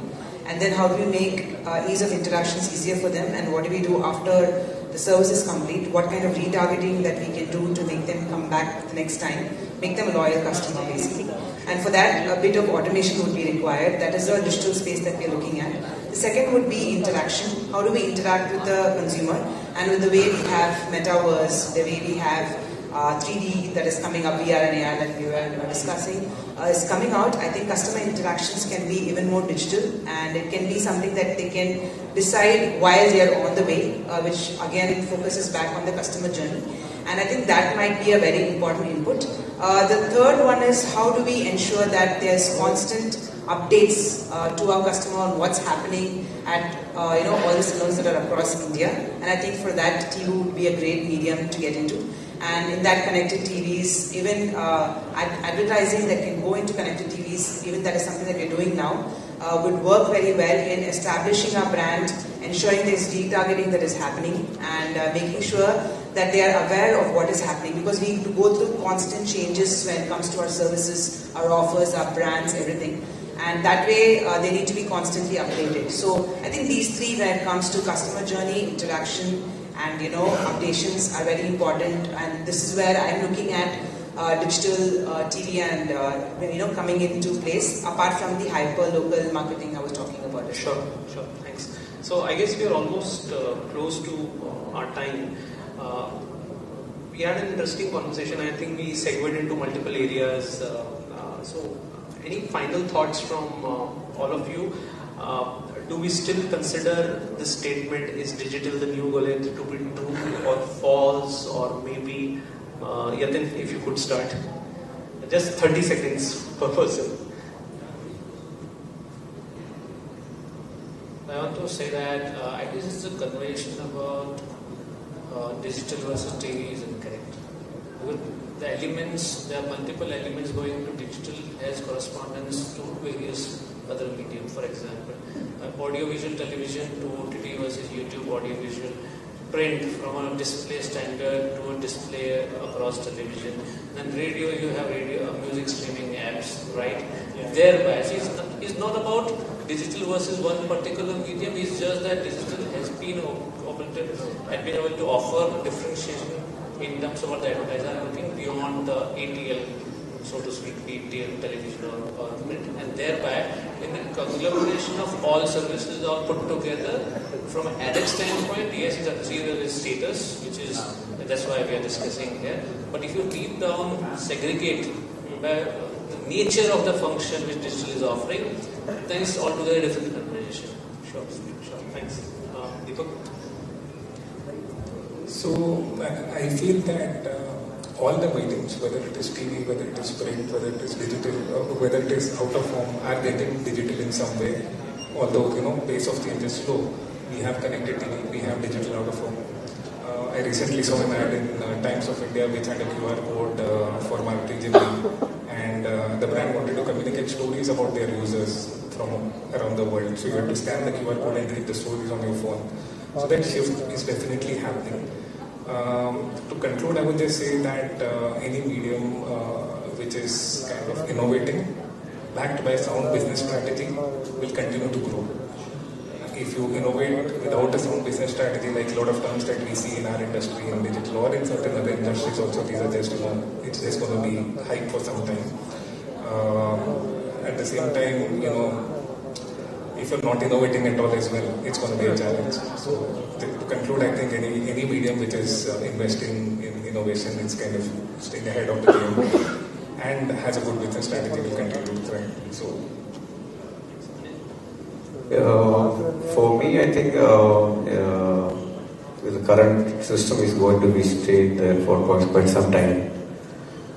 Digital is will take time to take the traditional the business, because for example, like we say, in my network, every day I fill 13,000 seconds. I almost reject 8,000 seconds, 10,000 seconds per day. So that's not going to change even next 5 years or 10 years. It's going to be because the broadcast system is there. Technology may change. The content will remain there. The brands need visibility. So in one way or another, since the brands need visibility, the reach will be there. So maybe it may be in some part it may be digital, some part it may be in traditional television methods, but it's going to be there. The television, as I said earlier, in India, still a vast way to go. Even 50% of the people still don't use chapels in India. The last time I talked to my brand, I talked about what is the market size of India. The owner said still India needs 50%. They are not working on chapels. So that's the biggest size of this country. So we don't need to afraid of whether TV will be died out or digital will take over. It's both going to be there. I think instead of calling digital a Goliath, we should call digital as growth, right? It has led to the growth of so many small-scale industries, so many startups and so many entrepreneurs. The reason that we have unicorns in India and the reason we have so many startups coming out and we're noticing them is because of digital, which has low investment but very high reach. So that way I think digital is growth when it comes to a lot of brands that we see today, like he was also mentioning, about how a lot of startups have grown just through digital medium itself. So yes, it is growth, but it cannot be a replacement, right? We still, like the previous speaker said, it is old habits do die hard. So it is very difficult to come out of that medium, but only they can complement each other. So it can be looked at as growth, but can never be looked at as replacement, but it can look as a way to complement and probably reach out to a larger set of audiences who are looking to grow as well. So that would be my statement. Thanks everyone. So I think in closing, what I would like to say after hearing all of you is broadly, this is not a debate on digital versus TV. End of the day, the old saying, content is king, will hold true. Besides that, the other two C's that I feel are important, of course, number one is content, which is king, and that will always be. The second one is the complementary nature of each and every platform. Anil shared some examples on how brands are being built using TV plus digital. I think that's the way it will go. So complementary nature, the whole incrementality that both mediums offer on top of each other is going to get stronger by the day. And finally, the buzzword, which is convergence. Ultimately, advertisers will follow where customers are going. Customers will go where they are finding the right content. So be it TV networks or influencers or OTT platforms and all, convergence will happen, and finally it's the content that will always win. So yeah, thanks everyone for the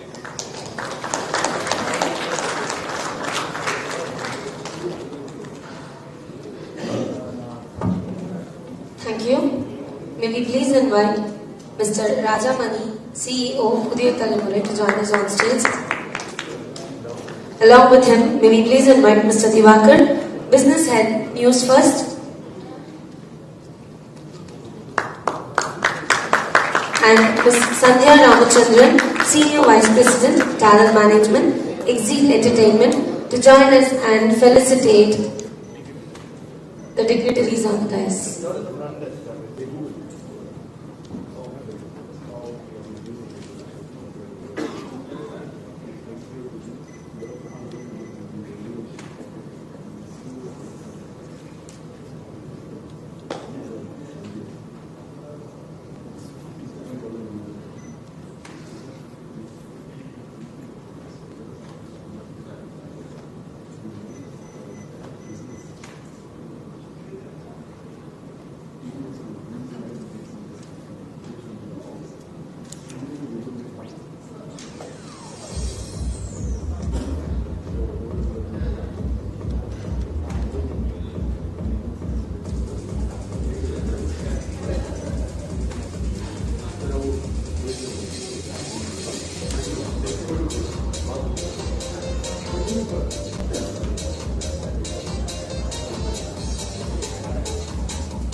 We are now 47 minutes late.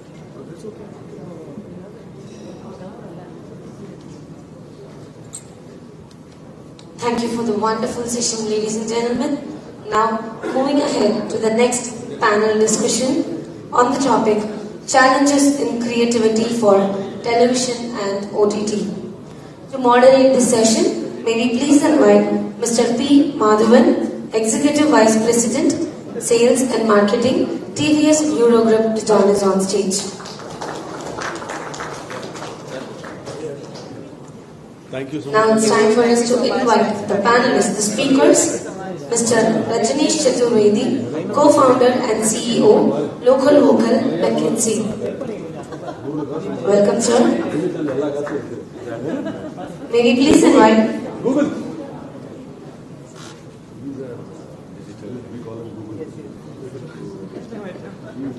Mr. Uday Kumar Kasupati, AVP, OMT, India. Please, sir.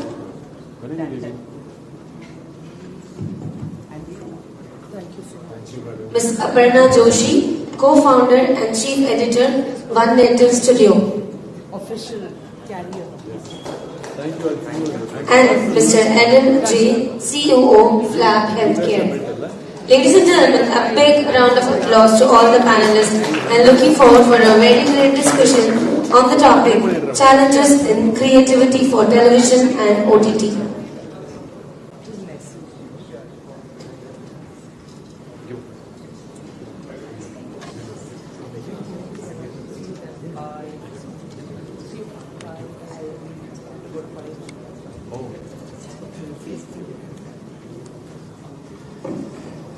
Very good evening, ladies and gentlemen. Are we all good? Coffee, tea, acha. Right. So will you all be attentive for some time? I'll keep it short, crisp, and I'll try and see how interesting it can be.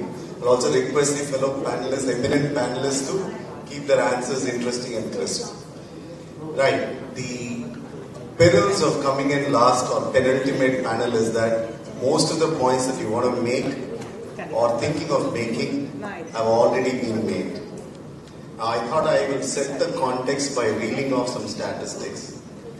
To my dismay, or also I could call it to my good luck, I heard Arjun rattle off everything. Now, by now, I can actually conduct a test for you to ask you how many households are there in this country, how many households have television, how many people are watching television. All the data will be there. Now, to add to that, we also had Mr. Sinha coming and saying why television is ruling the roost. Now, can I contend with any of those? No.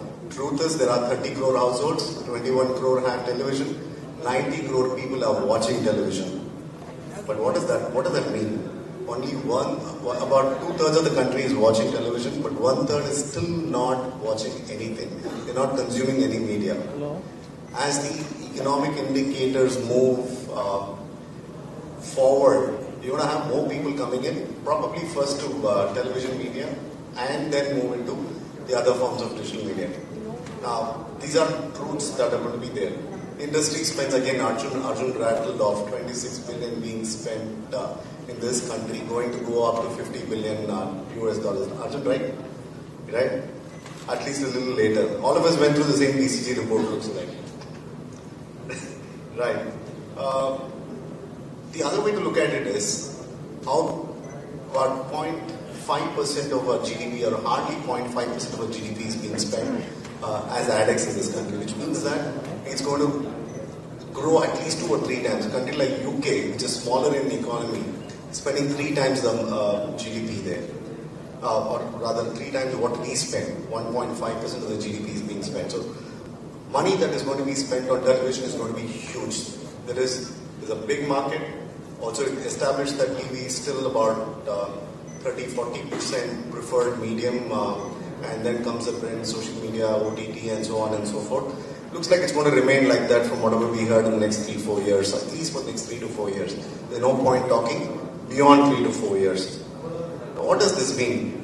For all of you who are running either a platform or a channel, the opportunity lies there. There's enough there. You just have to go, create content, and content is going to be king, as someone else said in the earlier session too. Content is king. Content will decide what the consumer will consume or watch. Now, get the good content, you're going to do well. There's a huge market there. Now, as I said, I will set the context. One, democratization of content has made sure that there is no linguistic barrier in this country. And content from any part of the country is watched by any other part of the country. Can you believe that HSM used to be about 75% of the country.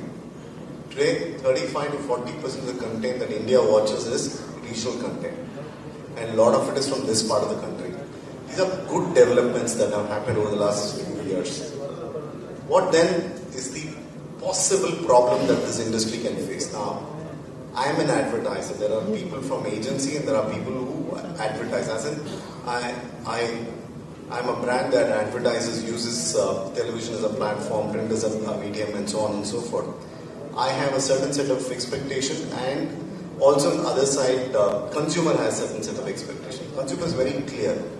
Give me the right content and make sure that I understand what you're trying to say. Now, as an advertiser, it is quite a sorry thing to see when advertisers think in Hindi, execute in local language.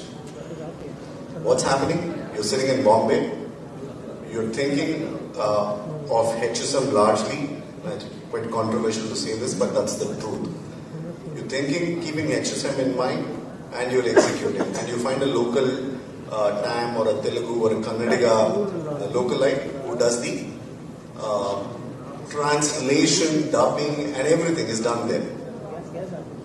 What they don't understand is what gets communicated is far removed from what the original Hindi one did. One reason why regional players, particularly in the FMCG and foods, oil space, if you notice, have done well. Take this market for instance, since we are sitting here, Gold Winner.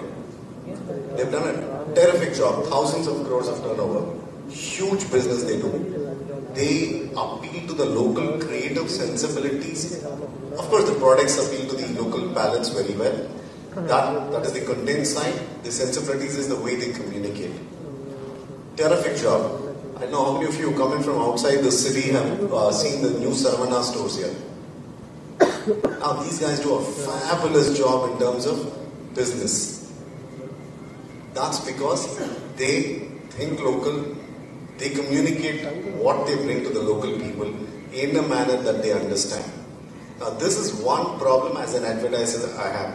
Of course, my clear instruction to my team is to make sure that we do all the work in the region, send it back to our agency in Bombay and say, now this is what you wanted to create.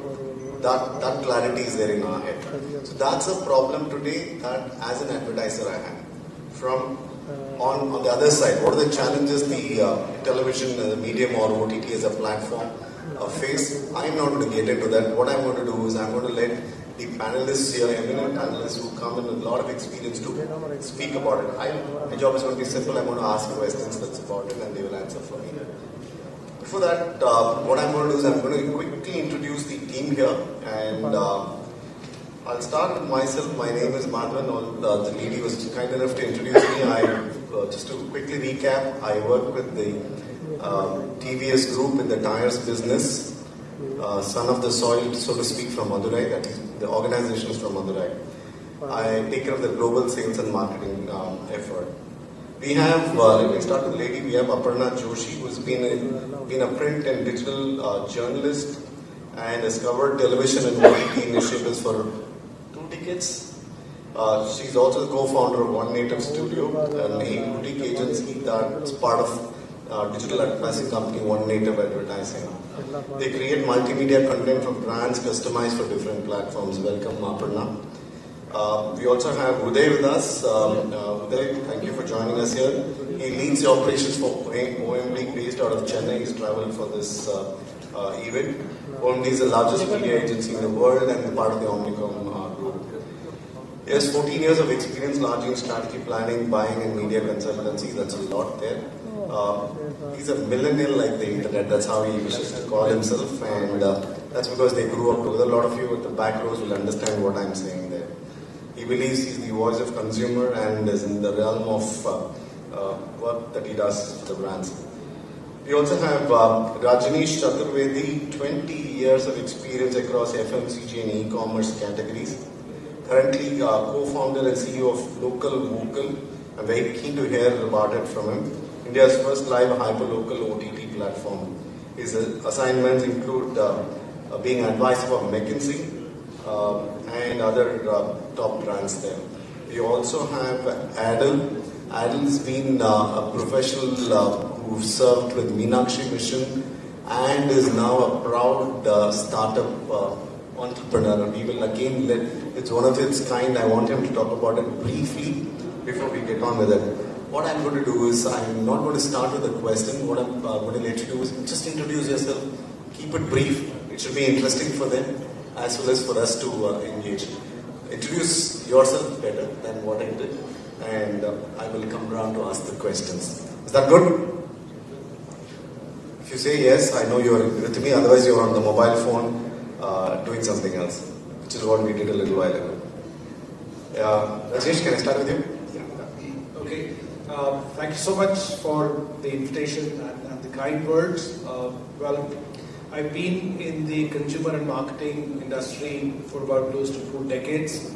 I started out in the airtime sales in Nimbus Communications, then moved to Group M. I was there for about close to 10 years. I did various media planning, media buying. Then I went to the so-called the other side, which is the client side. I was the head of marketing services at Kraft Heinz. I did a brand stint. I worked on Complan, Glucon-D, and then I moved as head of marketing and growth at MedLife, one of the early e-pharmacies. I was based out of Bangalore, and then I did stints with McKinsey. I was an advisor, and recently, post-COVID, me and another friend of mine, we've started this venture called Local Vocal.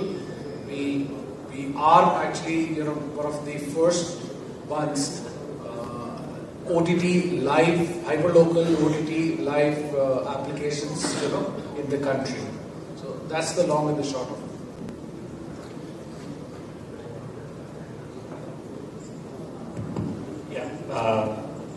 Like Madhavan said, I'm a millennial. Us youngest internet is we grew up together, but we don't necessarily share great love. I understand there are a lot of undercurrents here in terms of TV versus digital and all that, but while I grew up with internet, I've seen OTT being born and all that, and whatever it is evolving today. I don't really believe in this whole this versus that story. Like I would like to call myself a being voice of the consumer. Right? Be present wherever the consumer is, right? Whether it is a TV or a digital. If someone is saying digital is a Goliath, there are other economics maths behind it. And if someone is saying TV is the largest medium, there is still some politics and other context behind it, right? You need to be aware of all that nuances, and then when you look at what consumer needs, where consumer is, right? So that's my take on this whole whatever we have seen so far. So good evening, everybody. I'm Adil. I think I've been introduced twice, so the third time I'm repeating most of it. So I have 19 years of experience in healthcare, mainly with the Meenakshi Mission Hospital in Madurai.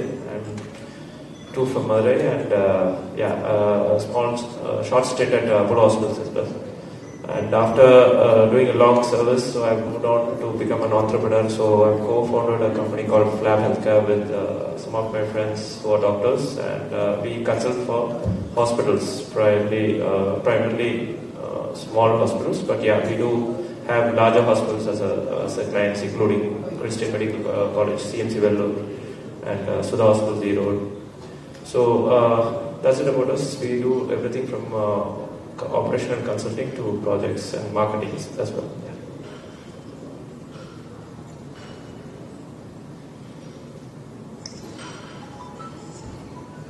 Good evening, everybody, and thank you, Madhavan, for the kind words.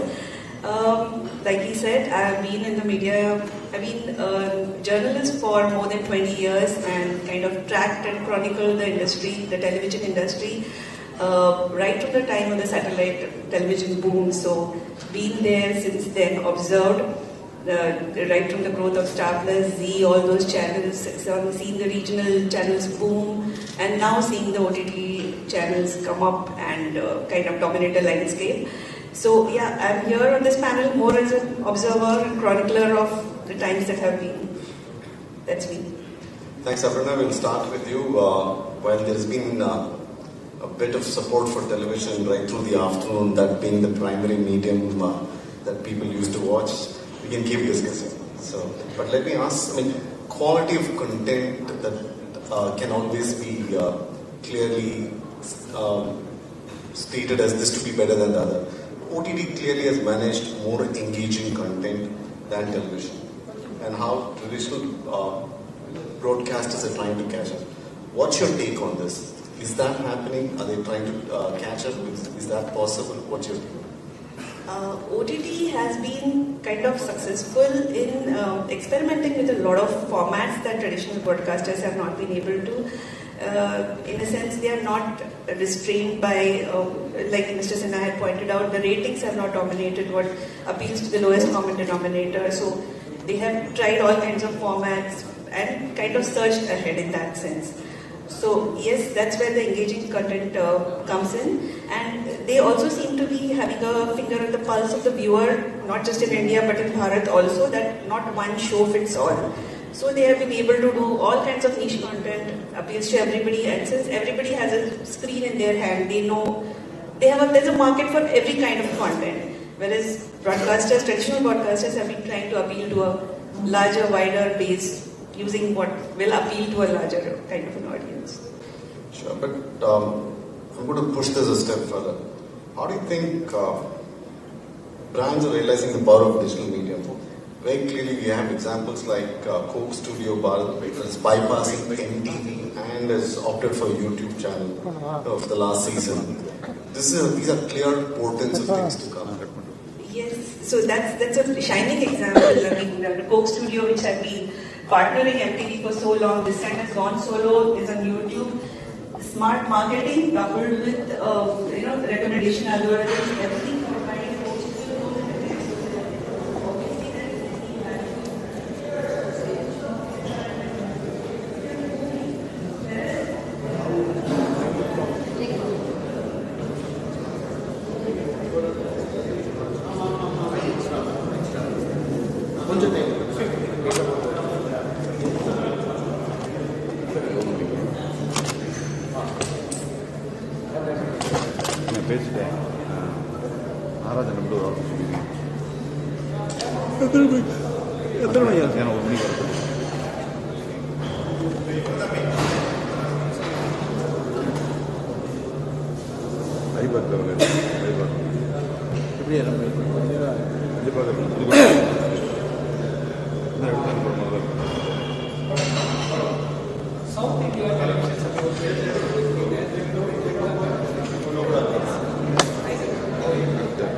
Hello.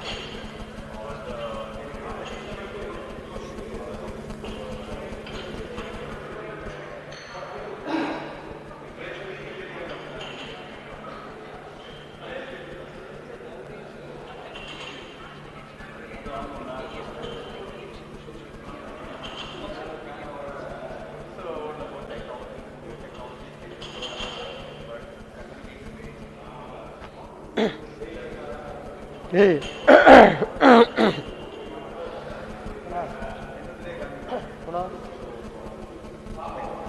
Lachimane.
summit level.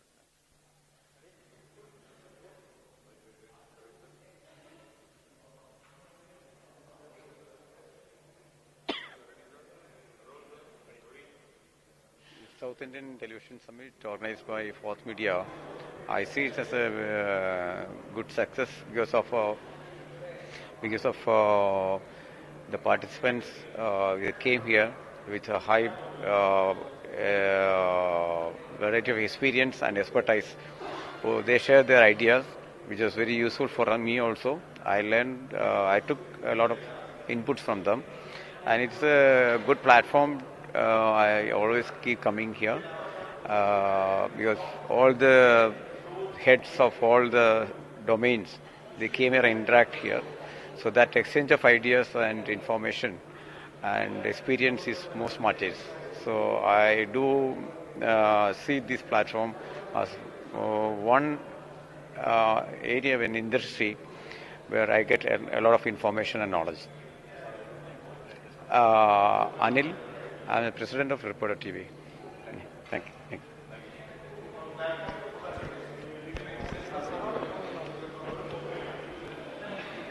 அண்ணா சோர்ஸில் இருக்கு.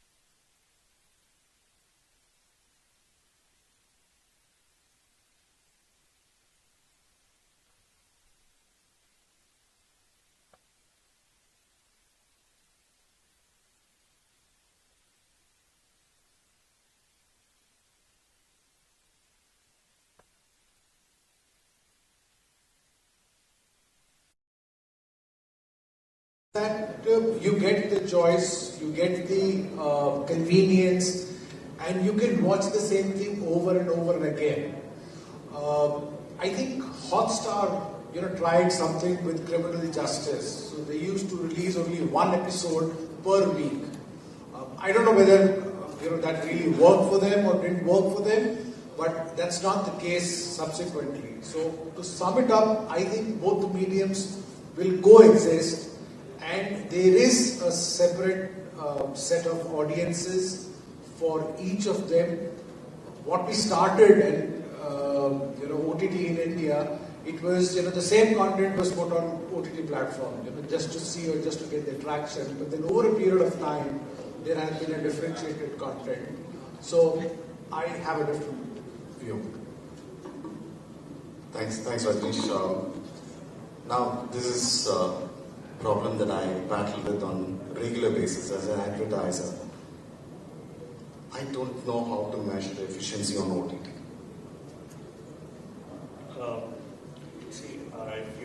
I'll start with Uday. If anyone else can answer this, I'm happy to hear. We're putting money, we don't know where it's going. I think we know where it is going. Whether it is making sense, whether it makes sense for you in terms of business outcomes. That is question. True, correct. Yeah. So there are simple measures like with any digital campaign. I think we have discussed enough of it that every clicks, every impressions are trackable to a particular event from a business point of view. Right. Say if you do a digital campaign, people watch it. There is always an option to click no more, buy more. Right. You see. If there are traction from that point of view, right? And there is slight difference between television viewing and OTT viewing. OTT largely this you don't have a choice to skip. If it is a 30-second or less creative, you have to complete the ad, whatever is played, right? At least your attention is better. So if consumers are not paying attention, effectiveness is going to be less, right? So that is a problem with some of the other media. For example, we have done a lot of study as an OMP that cricket as a platform has a better attention because the ad durations are shorter, and the duration of ad breaks are shorter. Same way, your ads are also shorter, so attention spans are much better. And similarly, from that point of view, OTT platforms, because you cannot skip, you are watching the entire ad. Your effectiveness is likely to be better in grasping whatever that you are saying as a brand. That's one point, right? Second point, from a measurement point of view, like I said, whether people are clicking and landing on your page, whether to buy or to know more about yourself. That is one way, right? These are simpler measures, right? What could be more scientific measures to do a modeling? I think Inder has done a lot of work on this in terms of market mix modeling and all that. And that methods have also evolved today to measure causal modeling, right? Don't look at ROI only from a OTT point of view. Unless you spend only on OTT, right? As an advertiser, you would have spent on multiple mediums, TV, print, radio, and all of that, right?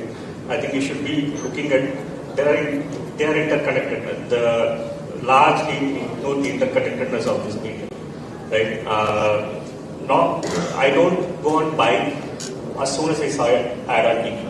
If I saw an ad on TV, then I caught up the same brand in OTT, and then probably I ended up buying in digital when I saw a display ad, right? There is a journey that is not linear. From that point of view, do not measure ROI only from a OTT point of view. OTT, measure it. All the media inputs that you put, investments that you put in media, and measure it. It's the business outcomes that you get. But simpler measure is whether some particular OTT channel is working or not. See if people are clicking your ad and then landing on your page and buying or knowing more about it. That's it. I'll let you add. I have my buyer here. My planner and buyer team is here. What are you saying? Give the money to them. If it happens after 1 year, good for you. It's yours. Right. Yes, Aparna, please. An example, it may not be quantifiable whatever is going up, but lasting brand recall can come from just two examples. One was, I think, a series called Ye Meri Zindagi, which was powered by LIC. Just starting with the story of a 90s kid and tracing the family and all, very interesting one, powered by LIC. That stayed. Or Asian Paints going into the houses of celebrities, doing it a makeover. So these are kind of. Thank you.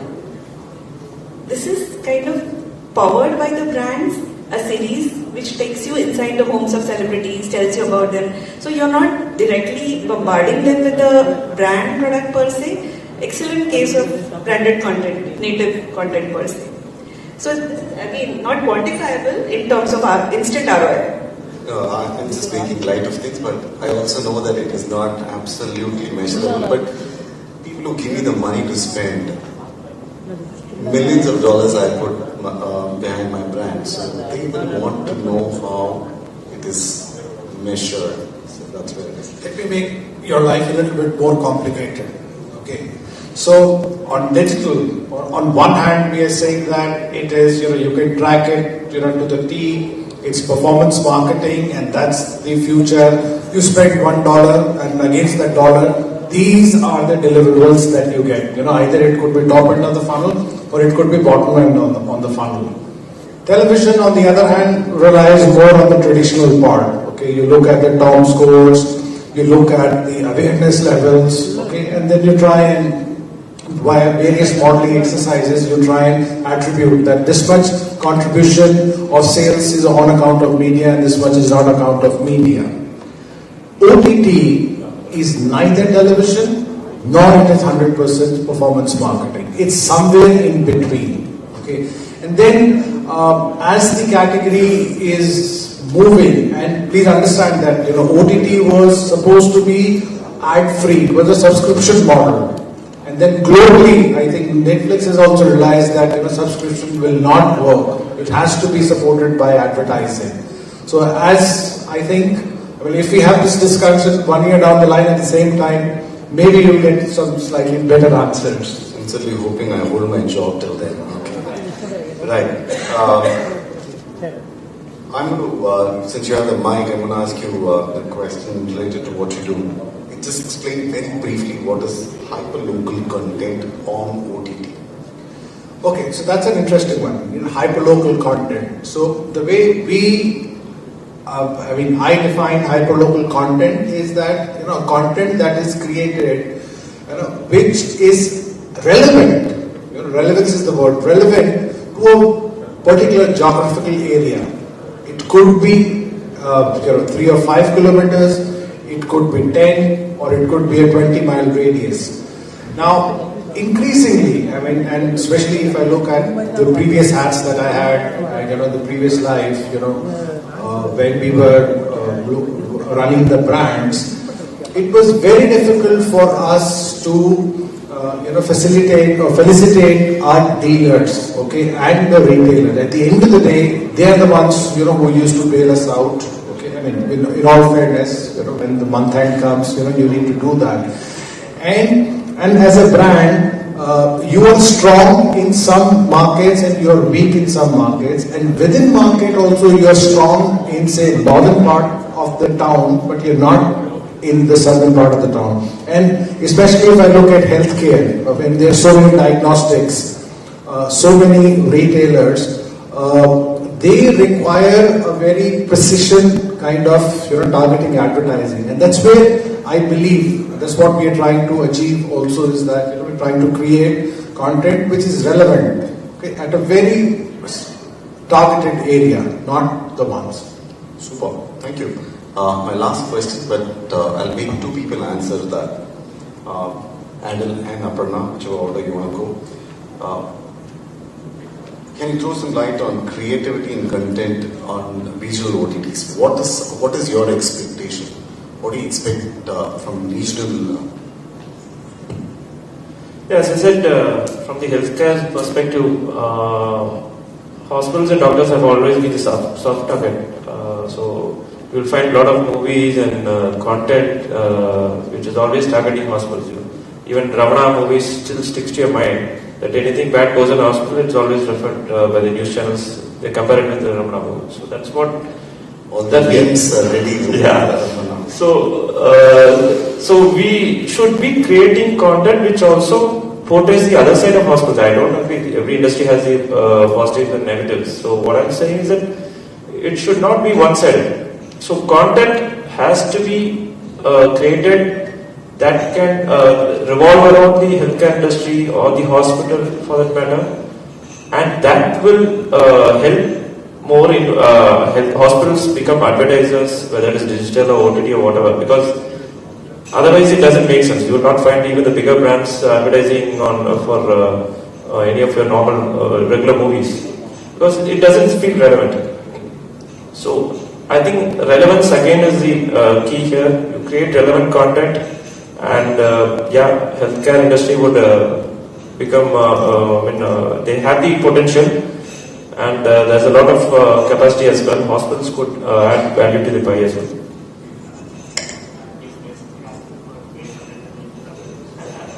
Grace Anandam in Tamil. Yes, I was just thinking when he started talking the first time around, he's going to demand that.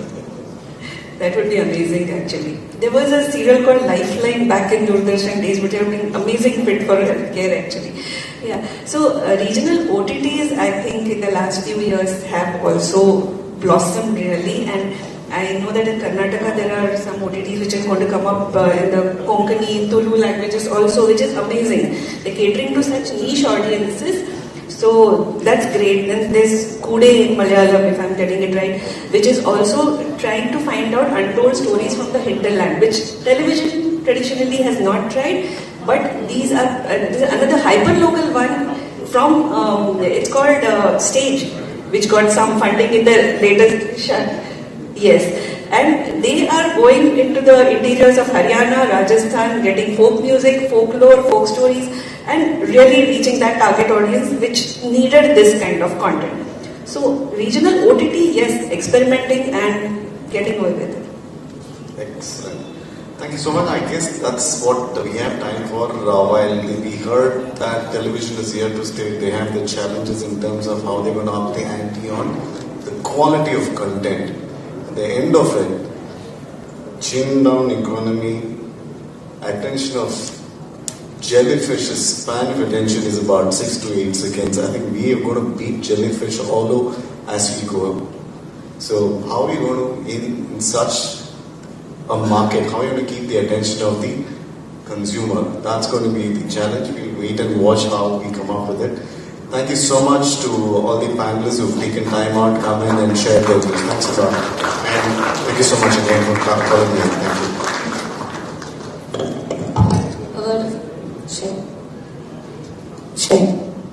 Thank you so much for the great discussion. May we please invite Mr. Deepak Karnani, co-founder, One Native Advertising Private Limited, to join us on stage and felicitate the dignitaries on the dais.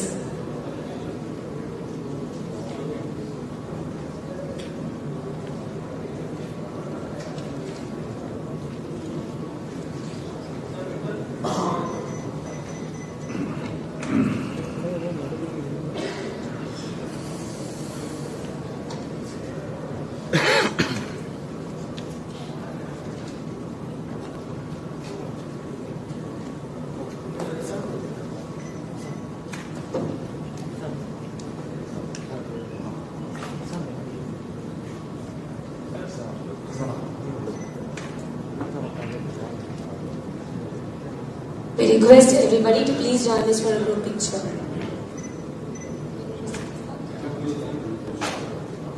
Along with Mr. Deepak, we request you to join us for a group picture.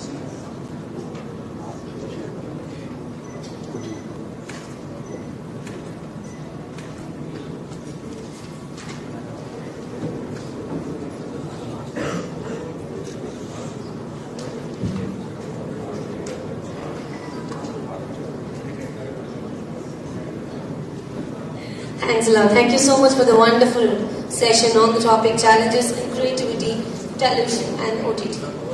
So ladies and gentlemen, as they say, saving the best for the last, we have the last panel discussion to happen this evening at South India Television Summit 2023 on the topic, What Next for Television? To moderate the same, may we please invite Mr. Trishul Booker, Managing Partner, Zenith Media. Please, sir.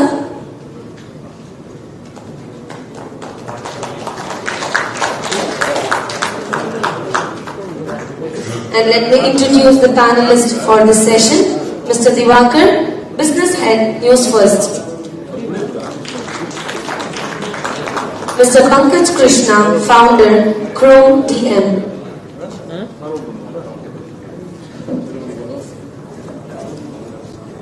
Along with them, may we please invite Mr. Ramakrishnan, General Manager, Marketing and Operations, Trend Cloud.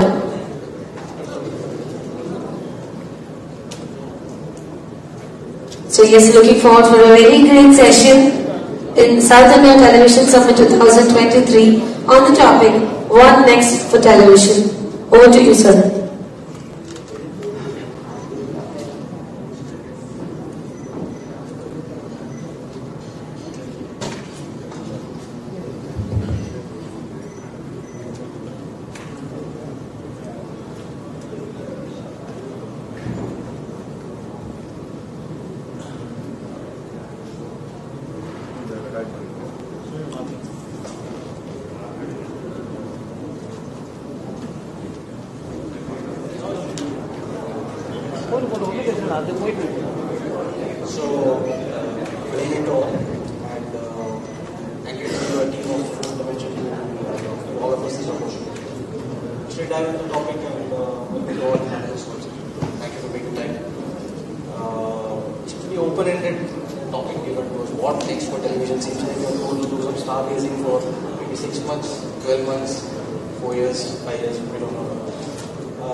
I'll throw open a question straight to somebody who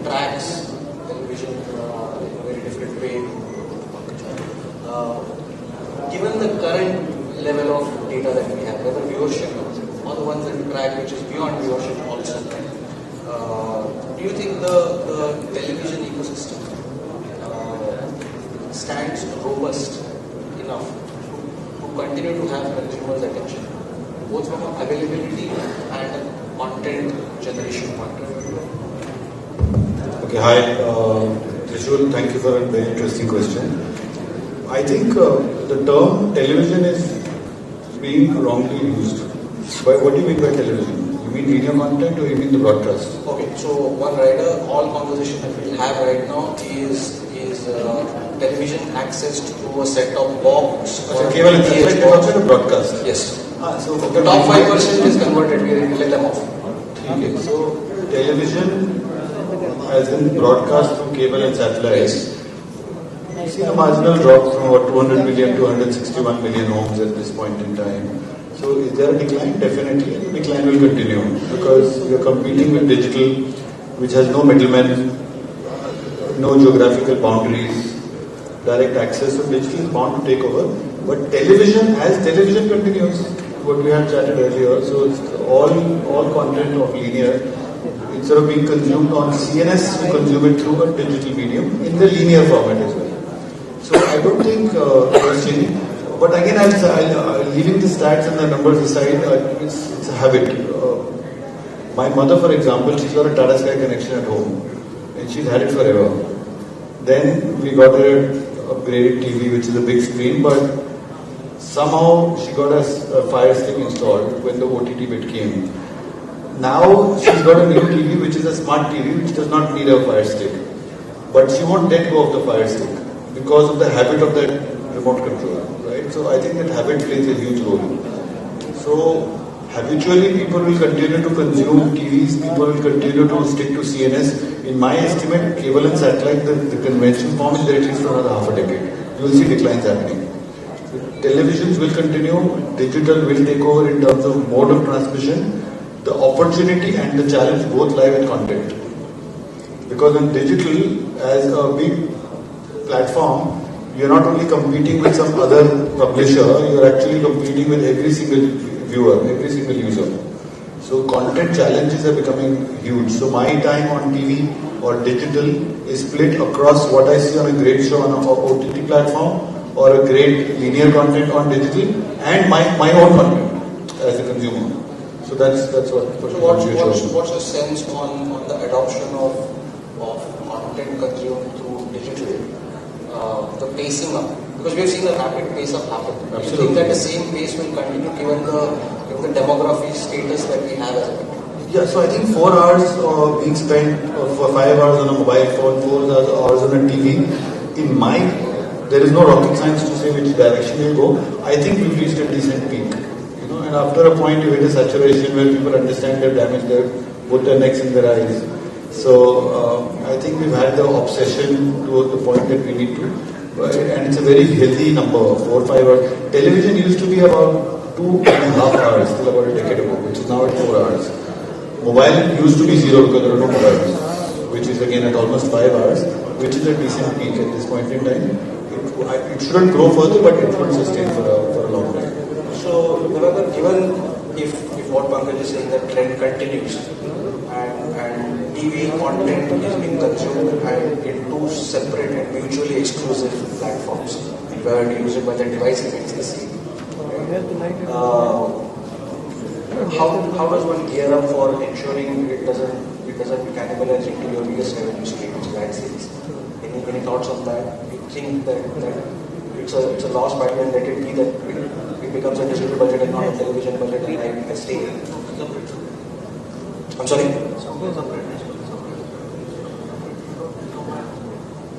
Yeah.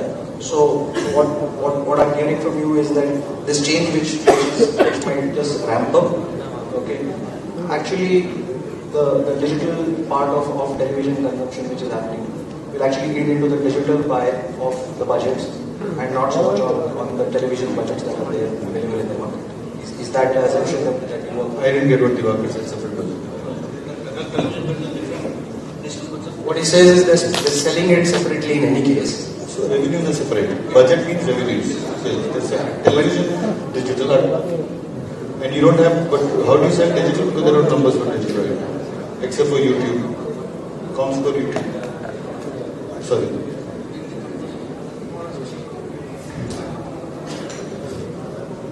Sorry, you carry on with the moderation. The point I was trying to address is not a question of how they're selling it. It's a question of over a period of, let's say, the next 2 years. How does the ADEX get split? Does the current digital budget come into television content? No. Digital, right now, let's say YouTube budget goes into connected TV budget, or it is television budget that gets into connected TV. Television money, cable and satellite. Yes. Now that is the largest challenge that you as a broadcaster will face. As to how does that money get split, and that will determine your ability to invest more and more in retaining both the platforms.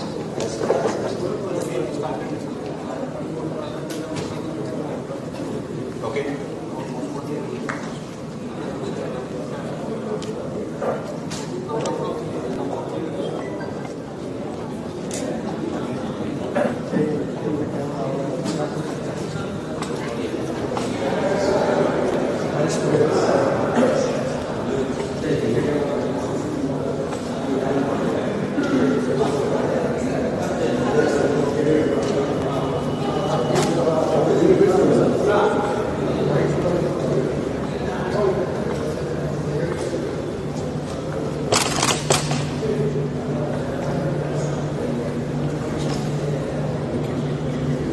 Chair.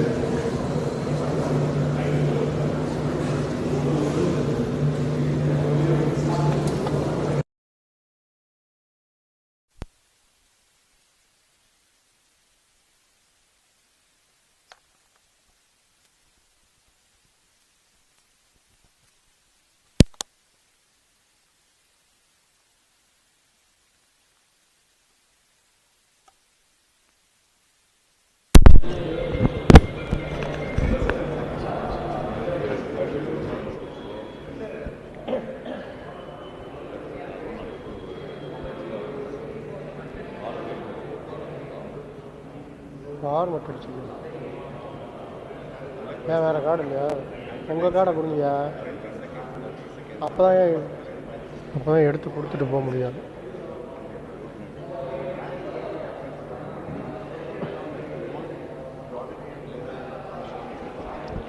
விஷுவல்லாம் இருக்குயா, election விஷுவல்லாம் இருக்கு.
just that you just have to talk about what is the content strength of Tamil regionalization, how it is impacting your brand, and how is the news channel helping you and your association. I will prompt you. Sure. Yeah? Tamil or English? ரெண்டு மாற்றி மாற்றி பேசலாம். Tanglish best இல்லை. ஏன்னா இது என்னென்னா தமிழ்லேயே பேசலாம். So will mix it up. Yeah சரி. உங்களே பார்த்தா ஓகே. எஸ். ஸோ நேராக நீங்கள் சொன்ன பாயிண்ட் இது பண்ணலாம் இல்லையா? அது நானே பண்ணிட்டா நல்லா இருக்குமா? சரி, ஓகே. ஸோ ஃபர்ஸ்ட் கொஸ்டின் என்ன ஆன்சர் பண்ண உங்களுக்கு?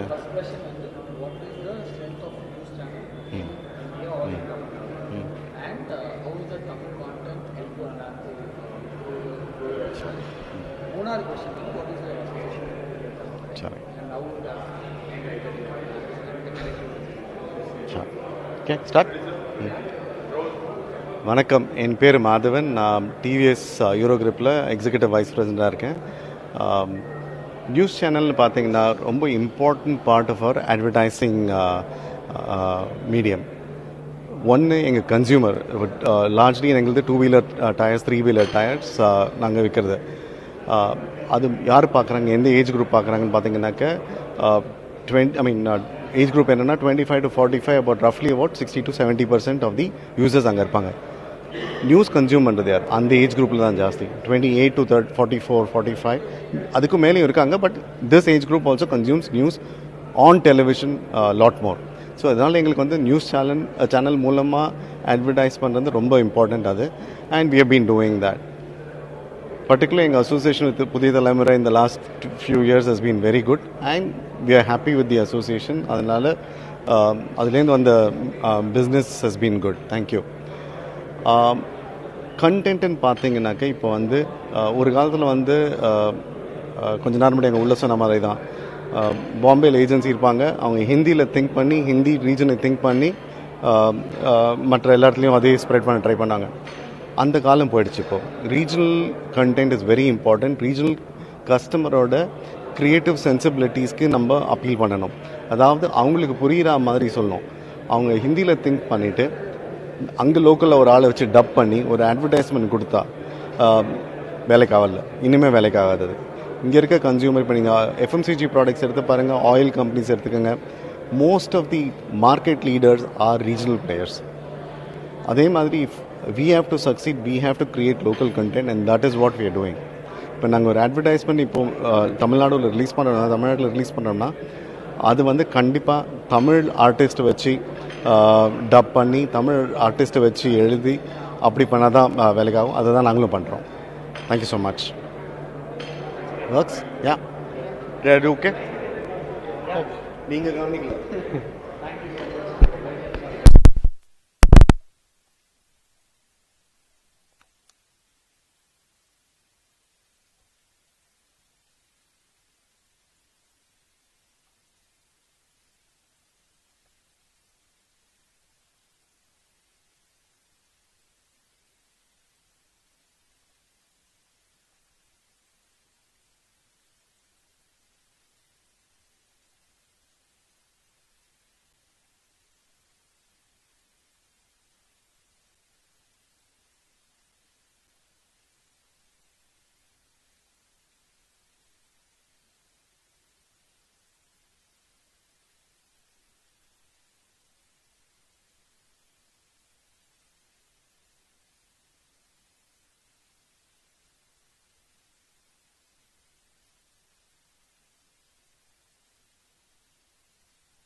2 பேரா அந்த ஒவ்வொருத்தரா 2 பேர் சொல்லுங்க. இந்த 2 பேரும்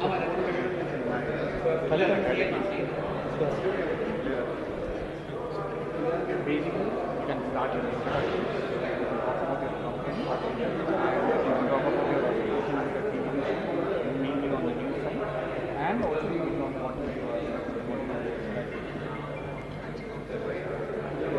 we are actually both from non-television side, digital and so I will suggest you talk on what is the digital content is going to be and why you are choosing this like you can start with your introduction.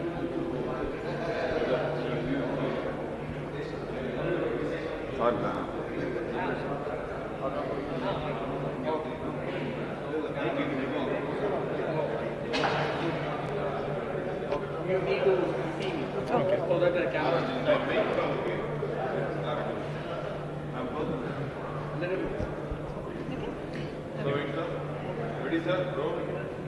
Hi, I'm Deepak. She's Aparna. We are from One Native Advertising and One Native Studio. And we're in the digital media space. We take care of content marketing and native advertising solutions for scores of clients across India. And it's nice to be here and understand what's happening in the regional space and how digital is also kind of growing as a medium and has in fact overtaken TV of late. It was nice to interact with such intelligent people all through the day today and get various insights and elements of what's happening not just in digital or TV but overall in the Indian and regional digital media space. Deepak said I had the content studio and it was very interesting here to listen to the insights offered by everybody, about how digital is growing, content is growing on digital, how the OTT space is growing. So very interesting insights to take back from here today. Thank you. Okay. Thank you. Thank you so much. அவர் பேசுவாங்க.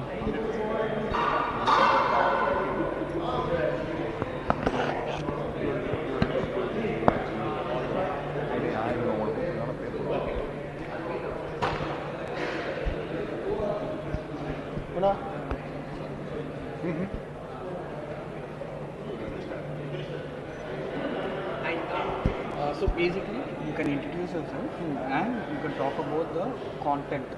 What is the content going to be there in the future, and what is your association with the television, basically. Okay, so and also okay. And also you can talk about your company, what you basically do, what is that. So I introduce myself, talk about the company, okay, and I see what will be the future of content going forward. So if you want, you can also add about news channels or like news content out. I mean, so you can talk about that, how it's going to rule the in future, what is the content strength is going to be, how the audience are attracted. Got it. You have to face me. Yeah. Ready, sir? Ready, roll. Yeah. Hi. Good evening. My name is Rajneesh Chaturvedi. I am the co-founder and CEO of Local Vocal. We are India's first hyperlocal live OTT platform, and we've started from Thane in Mumbai, and then the plan is to have about close to 150 stations across the country in the next 2 or 3 years. I come from a consumer marketing background. Before launching Local Vocal, I was the head of marketing at MedLife. It was one of India's earlier e-pharmacies. And prior to that, I was the head of marketing services at Kraft Heinz. Okay, I had the privilege of working on brand Complan and Glucon-D. And my initial years, I've spent about 10 years in Group M, across various functions and all. Increasingly, all the consumers are looking at consuming relevant content. When I say relevant content, it is the content that matters to us. So today, not many people are very gung-ho or enthusiastic about what's happening in Ukraine or what's happening in USA. They are more interested in what's happening in my neighborhood and how the local politics or local civic issues are affecting us. So I believe, both from a consumer's point of view and from a advertisers and marketers, point of view, it is creating the relevant content, okay, and I believe that it will be at a hyper local level. So that's what we are trying to do. Yeah. What do you expect in future? What is that the news content? In future, with specific reference to news, as I just said that people would be consuming content which is relevant to them. So when they step out of the house, okay, what is the state of the roads? What is the state of infrastructure? How is it that it's easy and difficult to get into a particular college? What's the status of schools? What are the offers that are relevant to me? I think news will also get into a hyper local level, and within, like for example, if you're talking about say Madurai, it will be divided between what is relevant for North Madurai, what is relevant for South Madurai, what is relevant for the other parts of Madurai. The question is a little different. What is the medium you think that the consumption will go? Either it's in TV or it's going to be in OTT or it's going to be in print. Or it's going to be in digital. Well, actually, I have seen all the mediums kind of growing up. In my early days, television had just started, so people were were not so enthusiastic about print. And then we had digital, so there is a debate between television and digital, and now it's a debate between TV and OTT platforms. In my opinion, I think all the four mediums, they have a place for itself, and they will coexist. Not any medium is going to be there, but yes, a lot of content will be consumed on mobile, okay? and the shorter format of content. That's what I see the future, and that will be the challenge for both the news channels as well as for marketeers. Yeah, thank you. Nice measure. Thank you, sir. All right. Yeah. How do I see this? I will send it to Bharat, probably, or give me your number. I will send it to you.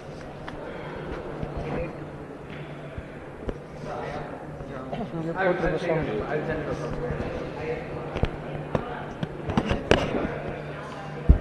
Once I get it, I will. Sure, I will. இங்கே போட்டுருமா brother, இங்கே இருக்கட்டுமா? Byte எடுத்து முடிஞ்சில program முடிஞ்சிருச்சு தான் நினைக்கிறேன். எனக்கு இப்போ 2 பேர் பேசினதும் edit பண்ணி எனக்கு போட்டுட்டு வீடியோ அனுப்பல. இல்லை பிரதர், இது இப்போ இங்கே இதில் கட் பண்ண முடியாது. இன்ஜஸ்டில் ரெக்கார்ட் ஆயிடுச்சு.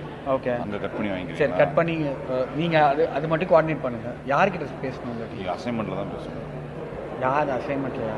அசைன்மெண்ட்டில் இப்போ யார் ரூட்டில் இருக்கான்னு தெரியல. இப்போ இன்ஜஸ்டில் ரெக்கார்ட் ஆயிடுச்சு ஆல்ரெடி. இப்போ இதில் வந்து கட் பண்ணி எடுக்க முடியாது. ஃபுல் ரெக்கார்டில் இருக்குது, கார்டு ஃபுல்லாக இருக்கும். அங்கே நீங்கள் இன்ஜஸ்டில் கேட்டுங்கன்னா கட் பண்ணி அங்கே ரா ஃபுட்டேஜ் தான் வாங்கணும். அது பண்ணுவாங்களா என்னன்னு தெரியல. எடிட்டில் கட் பண்ணுவாங்க, கட் பண்ணி ரா ஃபுட்டேஜை தான் வாட்ஸ்அப்பில் வாங்க முடியும். எனக்கு இவர் பேசினதும் வீடியோ வேணுமே. எல்லாமே அங்கே ரெக்கார்டில் இருக்குது. ஏன்னா சிஇஓ கேட்டார்.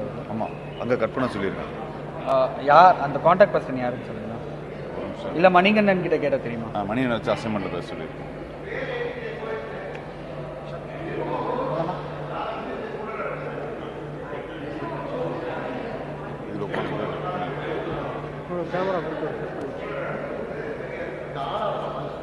ஹலோ,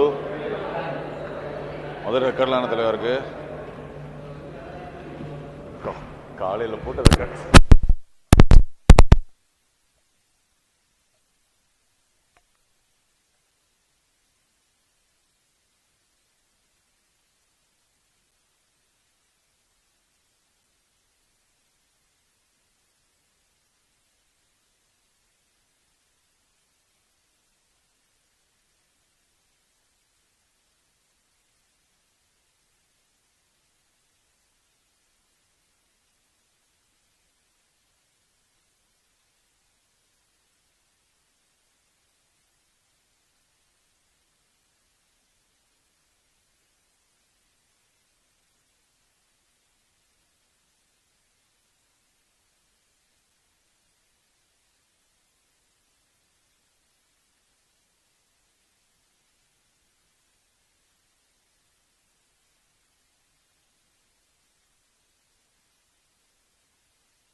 உங்களே பார்த்து ஓகே.